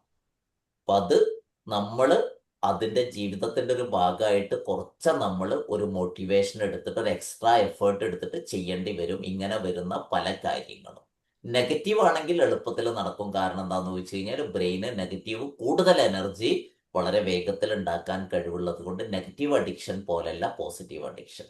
നമ്മൾ 10-15 കൊല്ലമൊക്കെ സ്കൂളിൽ പോയിട്ട് വായിച്ചിട്ടും വായനക്ക് നമ്മൾ അഡിക്റ്റ് ആയിട്ടില്ലല്ലോ. അപ്പൊ അവിടെ നമുക്ക് എന്താന്ന് വെച്ച് കഴിഞ്ഞാൽ ഉണ്ടാക്കുന്ന പിന്നെ കെമിക്കൽസിന്റെ ശക്തി കുറവ് തന്നെയാണ്. അവിടെ നമുക്ക് ശരിക്കും മോട്ടിവേഷൻ ആവശ്യം നമ്മൾ ഉണ്ടാക്കിയെടുത്തെങ്കിൽ തന്നെ അത് തുടരാൻ പറ്റുള്ളൂ. ഈ പ്രയറൊക്കെ 5 നേരത്തെ നിസ്കാരമൊക്കെ എപ്പോഴും ചെയ്ത് കഴിഞ്ഞാലും, എന്നാലും ചില ആൾക്കാർ എപ്പോൾ ചിലതൊക്കെ മടി ഉണ്ടാവുമല്ലോ, അല്ലേ? ആ, അത് റിപ്പീറ്റേഷൻ ചെയ്തിട്ട് പോലും, സാറ് പറഞ്ഞു സ്കൂൾ ആകെ ഒരു 20 കൊല്ലത്തോളം പഠിപ്പുണ്ടോ, പക്ഷേ ഈ ആ, നിസ്കാരമൊക്കെ നമ്മൾ കാലാകാലങ്ങളായിട്ട് ചെയ്യുന്നത്, എന്നാലും അത് റെപ്പിറ്റേഷൻ ആയിട്ട് ചെയ്യാൻ പലർക്കും ഒരു മടി ഉണ്ടാവും, ടൈമിന് ചെയ്യാൻ, ആ. അല്ലേ? അതായത് നമ്മൾ അവിടെയാണ് നമുക്ക് കൃത്യമായിട്ട് ഇപ്പം എന്താന്ന് വെച്ച് കഴിഞ്ഞാൽ ഇപ്പൊ പ്രയറിന്റെ കാര്യം നിങ്ങൾ പറഞ്ഞു. ചില ആളുകൾക്ക് പ്രയർ ചെയ്യാതിരിക്കാൻ പറ്റൂല. ഞാൻ കണ്ടിട്ടുണ്ട്. പിന്നെ 2 കേസുകൾ എനിക്ക് ഓർമ്മയുണ്ട്. ഒരു ക്രിസ്ത്യൻ കമ്മ്യൂണിറ്റി എന്നുള്ള ഒരു പയ്യൻ ഒരു ഞായറാഴ്ച ഉറങ്ങിപ്പോയത് കൊണ്ട് അയാൾ ആകെ ഡിപ്രഷനായി പോയി. കാരണം അയാൾക്ക് പോകാൻ പറ്റാത്തത്. ഇതേപോലെ തന്നെ ഒരു ദിവസം സുബൈക്ക് നിസ്കരിക്കാൻ പറ്റാത്തത് കൊണ്ട് ഭയങ്കര വിഷമായിട്ട് കൗൺസിലിങ്ങിന് വന്ന കേസ്. കാരണം അതാവും. പക്ഷെ അവിടെ നമ്മുടെ പലപ്പോഴും നമ്മൾ ഈ പ്രയറും പല കാര്യങ്ങളും ചെയ്യുന്നതൊന്ന് ശരിക്കും ആലോചിച്ച് നോക്കുക. നമ്മൾ മറ്റുള്ളവർ കാണാൻ വേണ്ടി കൂടിയല്ല, നമ്മളെ ആവശ്യത്തിന് കൂടി വേണ്ടി മാത്രമല്ലല്ലോ നമ്മൾ പലപ്പോഴും ചെയ്യുന്നത്. നമ്മൾ ഇപ്പോൾ ഒരു കമ്മ്യൂണിറ്റിയിൽ ജീവിക്കുന്ന സമയത്ത് ഞാൻ പള്ളിയിൽ പോയിട്ടില്ലെങ്കിൽ ഇപ്പൊ എൻ്റെ നാട്ടുകാരെന്ത് വിചാരിക്കും, എൻ്റെ വീട്ടുകാരെന്ത് വിചാരിക്കും? ഇങ്ങനെയൊക്കെ വരുന്ന സമയത്ത് നമുക്ക് ന്യൂറോപാത്തുകൾ രൂപപ്പെടില്ല. അതുകൊണ്ട് ഞാനും ഗോഡും തമ്മിൽ അങ്ങനെ ഒരു കണക്ഷൻ ഉണ്ടെങ്കിൽ ഓട്ടോമാറ്റിക്കലി ആ ന്യൂറോപാത്തുകൾ രൂപപ്പെടും. അങ്ങനെ ചെയ്യുന്ന ആളുകളെയും നമുക്ക് കാണാം, അവർക്കത് ചെയ്യാതിരിക്കാൻ പറ്റില്ല. അതുപോലെ തന്നെയാണ് വായന ഒരു ഹരമായിട്ടുള്ള ഒരാൾക്ക് വായിച്ചിട്ടില്ലെങ്കിൽ ഭയങ്കര ബുദ്ധിമുട്ടാണ്. അപ്പൊ നമ്മുടെ ഇന്റൻഷൻ, അതുകൊണ്ടാണ് ഫോക്കസ് എന്നുള്ളൊരു വാക്ക് നമ്മൾ ഉപയോഗിച്ചത്. ഇന്റൻഷൻ വളരെ ഇമ്പോർട്ടൻ്റ് ആണ്, ഫോക്കസ് വളരെ ഇമ്പോർട്ടൻ്റ് ആണ്. കൗൺസിലിങ്ങിന് വരുമ്പോൾ ഞാൻ ചോദിക്കുന്ന ഒരു ചോദ്യമുണ്ട്. ഇപ്പം ഇങ്ങനത്തെ എന്തെങ്കിലും ആവശ്യമായിട്ട് വന്നു, എന്തിനാ ഇപ്പം നമ്മൾ അങ്ങനെ ചെയ്യുന്നത്? അയാൾക്കത് അത്രയും ആവശ്യമുണ്ടോ എന്നുള്ളത് നമ്മൾ ചോദിച്ചാൽ, അങ്ങനെ ഉണ്ടെങ്കിലേ അത് നടക്കുള്ളൂ. ഇനിയിപ്പോ സോക്രട്ടീസിന്റെ ഒരു കഥ ഉണ്ടല്ലോ, നമുക്ക് സോക്രട്ടീസിന്റെ പേരിലാണ് ആ കഥ അദ്ദേഹത്തിന്റെ തന്നെയാണോ എന്നുള്ളത് ഇന്ന് നമുക്ക് അങ്ങനെ പറയാൻ പറ്റില്ലെങ്കിലും ആ കഥയുടെ സാരം അതാണ്. ഒരാൾ ചോദിച്ചു, പിന്നെ ആ ചോദിച്ചില്ലേ, എനിക്ക് മാറണം, ഞാൻ എന്ത് ചെയ്യണം എന്ന് ചോദിച്ചപ്പോൾ സോക്രട്ടീസ് പറഞ്ഞു, നാളെ എൻ്റെ കൂടെ വരും. അപ്പം കൂടെ വന്നു, ഇയാള് കൂടെ നടന്നു, പിന്നാലെ മറ്റേ ആളും നടന്നു, വെള്ളത്തിലേക്ക് ഇറങ്ങിയ സമയത്ത് തലപിടിച്ച് വെള്ളത്തിൽ താഴ്ത്തി. അപ്പൊ ഇയാള് ശ്വാസം കിട്ടാതെ പടഞ്ഞു, അവസാനം പിടിച്ച് പുറത്തിട്ടു. എന്നിട്ട് ഇയാള് ശ്വാസമൊക്കെ കിട്ടി വലിഞ്ഞു വെച്ച് ചോദിച്ചു, ഞാന് ജീവിതത്തിൽ എങ്ങനെ മാറണം എന്നാ ചോദിച്ചത്, മരിക്കണം എന്നല്ലാന്ന്. അപ്പൊ സോക്രട്ടീസ് ചിരിച്ചുകൊണ്ട് പറഞ്ഞൊരു കാര്യമുണ്ട്, നിങ്ങൾ ഈ വെള്ളത്തിൽ ഞാൻ താഴ്ത്തിപ്പിടിച്ചപ്പോ പുറത്തു വരണമെന്ന് ആഗ്രഹിച്ച ഒരു ആഗ്രഹമില്ലേ, അതുപോലെ മാറ്റത്തെക്കുറിച്ച് ആലോചിച്ചാലേ നിങ്ങൾക്ക് മാറ്റം ഉണ്ടാവുള്ളൂ. അത്രയും ശക്തമാണ് നമ്മുടെ ഇതെങ്കിൽ. നമുക്ക് നിസ്കരിച്ചിട്ടില്ലെങ്കിൽ പ്രശ്നമാവും, പള്ളിയിൽ പോയിട്ടില്ലെങ്കിൽ പ്രശ്നമാവും, നമ്മൾ വായിച്ചിട്ടില്ലെങ്കിൽ പ്രശ്നമാവും. നമ്മുടെ ഫോക്കസ് അത്രയും ശക്തമാണെങ്കിൽ. ഇപ്പോൾ നമ്മൾ വായിക്കണം എന്ന് നമ്മൾ പറയുന്നുണ്ടല്ലോ, സ്കൂളിൽ നമ്മൾ വായിച്ചത് പരീക്ഷ പാസ്സാകാൻ വേണ്ടിയാ. പരീക്ഷ പാസ്സായപ്പോൾ നമുക്ക് എന്ത് ചെയ്തു, ആ ഫോക്കസ് കഴിഞ്ഞു. അപ്പൊ നമ്മുടെ ഫോക്കസ് എത്രത്തോളം ശക്തമാണ് എന്നുള്ളതിനനുസരിച്ചാണ് നമ്മുടെ റിസൾട്ടുകൾ നമുക്ക് തീരുമാനിക്കപ്പെടുന്നത്. അതുകൊണ്ട് പോസിറ്റീവ് ആണെങ്കിൽ പോലും നമ്മുടെ ഇന്റൻഷൻ അത്രയും ശക്തമായിരിക്കും, ഫോക്കസ് അത്രയും പവർഫുൾ ആയിരിക്കണം. അതാണ് നമ്മൾ ഒരു കാര്യം വെറുതെ കുറെ ചെയ്തു വിചാരിച്ചിട്ട് നമ്മൾ അതിലാവില്ല. വളരെ കൃത്യമായിട്ട് നിങ്ങൾക്ക് ജിമ്മിൽ പോകുന്നത് നിങ്ങളുടെ ആവശ്യമാണെങ്കിൽ ഓട്ടോമാറ്റിക്കലി ജിമ്മിൽ പോവാതിരിക്കാൻ നമുക്ക് പറ്റൂല. ഞാനതിന് ഒരു ചെറിയ ഉദാഹരണം ഞാൻ പറയാം. കാരണം രാവിലെ എനിക്ക് യാത്രകളില്ലാത്ത ദിവസം 1 മണിക്കൂർ എന്തെങ്കിലും ഒന്ന് പുതുതായിട്ട് പഠിച്ചിട്ടില്ലെങ്കിൽ എനിക്ക് ഭയങ്കര ബുദ്ധിമുട്ടാണ്. രാവിലെ 1 മണിക്കൂർ എത്രയോ കാലമായിട്ട് ചെയ്തു വരുന്നതാണ്. അവിടെയാണ് നമ്മൾ ഇതിന് സമയം ഉപയോഗിക്കുന്നത്. അല്ല നിയാസ് സാറ്, ഭായ് പറഞ്ഞ എന്താ പറയാ, ഈ ഡയറ്റ് പ്ലാൻ നമ്മൾ ഹോസ്പിറ്റൽസിൽ നിന്ന് ഇപ്പം നമുക്ക് ഷുഗർ ഉള്ളവർക്കോ അല്ലെങ്കിൽ എന്തെങ്കിലും രോഗം തടി കുറയണം എന്ന് നിർബന്ധം പറയുമ്പോൾ ഒരു ന്യൂട്രീഷൻ നമുക്ക് തരുന്ന ഡയറ്റ് പ്ലാൻ എത്ര പേരത് സന്തോഷത്തോടെയാണ് ഉപയോഗിക്കുന്നത്? ഇല്ല. എന്താ കാരണം എന്ന് വെച്ച് കഴിഞ്ഞാൽ അതിൽ പറഞ്ഞിട്ടുള്ള പല കാര്യങ്ങളും നമുക്ക് ലെവലേശം ഇഷ്ടമില്ലാത്തതാ. പക്ഷെ താൽക്കാലികമായിട്ട് ആ രോഗം ഒന്ന് മാറണമെന്നോ അതല്ലെങ്കിൽ എൻ്റെ തടി ഇത്തിരി കുറയണമെന്നോ അതൊക്കെ അവർക്ക് സന്തോഷമുള്ള കാര്യമാണ്. അതുകൊണ്ട് അതിന് ഒരു രീതിയിലുള്ള ഇമോഷണൽ അറ്റാച്ച്മെന്റും ഇല്ല. അത് ചെയ്യണമല്ലോ, അതുകൊണ്ട് ചെയ്യുന്നു. ആ സാധനം തിന്നാൻ എടുത്തു വെക്കുമ്പോൾ പോലും ഓ ഇത് തിന്നണമല്ലോ എന്നുള്ളതാണ്, അല്ലാതെ പാഷനറ്റായിട്ട് അത് ഒരു ഐസ്ക്രീം കൊടുത്തിട്ട് അവർ തിന്നണ പാഷനോട് തിന്നുന്നില്ല. അപ്പൊ പിന്നെ എങ്ങനെയാ ന്യൂറൽ പാത്വേ വരിക? എല്ലാവരും ഈ ഡയറ്റ് ഉപേക്ഷിക്കുന്നതും അതുകൊണ്ടാണ്. അവർ സ്റ്റിക്ക് ഓൺ ചെയ്യാത്തതിന്റെ മെയിൻ റീസൺ അവർക്ക് താല്പര്യമുള്ള സാധനം അല്ല ഈ ഒരു ഡയറ്റിലും പറയുന്നത്. അപ്പോൾ അല്ല അതാണ് ഒരു കാര്യം. പിന്നെ ഇപ്പം മോമജി പറഞ്ഞതുപോലെ നമ്മളുടെ ആ വിഷ്വലൈസേഷന്റെ കാര്യത്തിൽ നമ്മൾ ഇങ്ങനെ ആലോചിച്ചാൽ പോലും നമ്മൾക്ക് അറിയുന്നതാണ് എന്താണ്.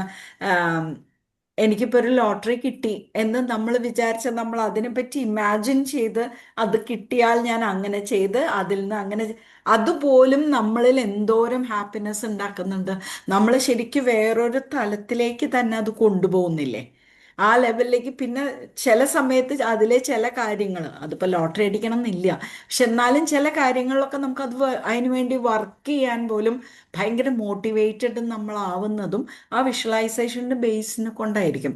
സ്വപ്നത്തിൽ അത് കണ്ടു നമുക്കത് കറക്റ്റായിട്ട് ഫീലും കൂടി ചെയ്ത് കഴിഞ്ഞാൽ നമ്മൾ ഓ അപ്പം അത് നടക്കും എന്ന ഒരു ഇത് നമുക്ക് കിട്ടും, ഇല്ലേ മോമജി? ആ, തീർച്ചയായിട്ടും. അപ്പൊ അതുകൊണ്ട് അത് അതേപോലെയാണ്. പിന്നെ എല്ലാ കാര്യത്തിലും നമ്മളോട് എന്തിനാണ് ഫുഡ് കണ്ണുകൊണ്ട് കണ്ട് നമ്മളത് എൻജോയ് ചെയ്തിട്ട് തിന്നണം? അത് വിചാരിക്കുമ്പോഴത്തേക്ക് നമ്മുടെ വായിൽ സലൈവ വരുന്നു, ഉടനെ നമ്മളുടെ ബോഡിയിൽ അതിനെ ഡൈജസ്റ്റ് ചെയ്യാനുള്ള ഡൈജസ്റ്റീവ് എൻസൈംസ് പ്രൊഡ്യൂസ് ചെയ്യുന്നുണ്ട്.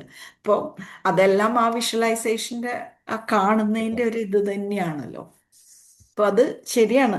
അവരുടെ ആ വീഡിയോ ഇനിയും വന്നില്ല, ഞാൻ അവരുടെ സൈറ്റിൽ നോക്കിക്കൊണ്ടിരിക്കുന്നുണ്ട്. കിട്ടുകയാണെങ്കിൽ ഞാൻ അയച്ചുതരാം. Okay, thank U. അത് പിന്നെ വളരെ ഇതിന്റെ എളുപ്പത്തിൽ നെഗറ്റീവ് പറഞ്ഞല്ലേ. സൈഡ്, ഇതിന്റെ മറ്റൊരു സൈഡ് ചോദിക്കട്ടെ സാർ. ഇപ്പൊ നമുക്ക് ന്യൂറൽ പാത്വേസ് ഉണ്ടാവാനോ അല്ലെങ്കിൽ ഒരു ഹാബിറ്റ് ആയി മാറും, ഒരു നെഗറ്റീവ് ഹാബിറ്റ്. ഫോർ എക്സാമ്പിൾ, ഒരു എക്സാം ഫിയർ ഉണ്ടാവാന്ന് വിചാരിക്കാം, അല്ലെങ്കിൽ ഒരു പ്രത്യേക സബ്ജക്റ്റിനോട് ഒരു ദേഷ്യം ഉണ്ടാവാന്ന് വിചാരിക്കാം. മേ ബി ആ ടീച്ചറുടെ അപ്രോച്ച് ആയിരിക്കാം. ആ ടീച്ചർ പലപ്പോഴും എന്തെങ്കിലും ഈ കുട്ടിയോട് സംസാരിച്ചിട്ട് ഈ ടീച്ചറിന്റെ സബ്ജക്ട് ഇഷ്ടമല്ല. അപ്പത്തേനും ഫോർ എക്സാമ്പിൾ സയൻസ് ആണെങ്കിൽ സയൻസ് എഴുതാൻ എക്സാമിന് വരുമ്പോ തന്നെ ഭയങ്കര ഫിയറും ആൻസൈറ്റിയും ഒക്കെ വന്നിട്ട് എക്സാം എഴുതാൻ പറ്റാത്ത ഒരു അവസ്ഥ. അതും ഇതുമായിട്ട് ഇതിന്റെ നെഗറ്റീവ് സൈഡിലേക്കും ഇത് തന്നെയല്ലേ സാർ ഹാപ്പൻ ചെയ്യുന്നത്? നമ്മുടെ ഇമോഷനുമായിട്ടാണ് കണക്ഷൻ വരുന്നത് അവിടെ. അപ്പൊ അവിടെ ഇമോഷൻ, നമുക്ക് ചേഞ്ചസ് വരുത്തണമെങ്കിൽ യെസ്, അതിനെ ഇഷ്ടപ്പെടുന്ന രൂപത്തിലേക്ക് നമ്മളിപ്പോ NLPയിലൊക്കെ തെറാപ്പി ചെയ്യുന്നത് ലൈക്ക് ടു ഡിസ്ലൈക്ക് ഒക്കെ ചെയ്യുന്നത് തന്നെ. ഇഷ്ടമില്ലാത്തതിനെ ഇഷ്ടമുള്ളതുമായിട്ട് കണക്ട് ചെയ്തിട്ട് നമ്മൾ എന്ത് ചെയ്യുന്നു, ഇഷ്ടപ്പെട്ടതാക്കി മാറ്റുന്നു. ഇഷ്ടം വരുന്ന സമയത്ത് നമുക്ക് പോസിറ്റീവ് ഇമോഷൻസ് ഉണ്ടാക്കുന്നു. അതിന് ബെസ്റ്റ് എക്സാമ്പിൾ പറഞ്ഞാൽ പിടിച്ചു കെട്ടിക്കുന്നതും സന്തോഷത്തോടു കൂടി കല്യാണം കഴിക്കുന്നവരുടെ ജീവിതം നോക്കിയാൽ മതി. രണ്ടും കല്യാണമാണ്. പിടിച്ചു കെട്ടിച്ച് നമ്മൾ ഇതാക്കി കഴിഞ്ഞിട്ടുണ്ടെങ്കിൽ പലപ്പോഴും അത് ലൈഫ് അവർക്ക് എൻജോയ് ചെയ്യാൻ പറ്റുന്നില്ല. നമ്മൾ ഇഷ്ടത്തോടു കൂടി കല്യാണത്തിലേക്ക് പോയി കഴിഞ്ഞിട്ടുണ്ടെങ്കിൽ അവരത് കൂടുതൽ എൻജോയ് ചെയ്യുന്നു. കാരണം എപ്പോഴും നമ്മുടെ ഇമോഷൻ, അതുകൊണ്ടാണ് ഈ രണ്ട് ബ്രെയിനും പറഞ്ഞത്. ഇമോഷൻ ബ്രെയിനിനെയും നമുക്ക് ട്രെയിൻ ചെയ്യാൻ പറ്റും, അതുപോലെ തന്നെ നമ്മുടെ തിങ്കിങ് ബ്രെയിനിനെയും ട്രെയിൻ ചെയ്യാൻ പറ്റും. ഇത് രണ്ടും കറസ്പോണ്ടിങ് ആയിട്ട് നടക്കുന്ന സമയത്താണ് സ്ട്രോങ് ഉള്ള, ശക്തമായ, നടക്കുന്ന, റിസൾട്ട് ഉണ്ടാകുന്ന ന്യൂറൽ പാത്ത് വേസ് നമുക്ക് ഡെവലപ്പ് ചെയ്തെടുക്കാൻ പറ്റും. ഓക്കെ, എന്തായാലും നമുക്ക് അവസാനിപ്പിക്കാം. Thank you so much. മറ്റൊരു മോഡ്യൂളുമായിട്ട് നമുക്ക് വീണ്ടും കാണാം. കൂടുതൽ ഡിസ്കഷൻ ഉണ്ടെങ്കിൽ നമുക്ക് ഡിസ്കഷൻ ഗ്രൂപ്പിൽ ചർച്ച ചെയ്യാം. Thank you so much and good night. Thank you Good sir. night. Good night sir. Good night. Good night.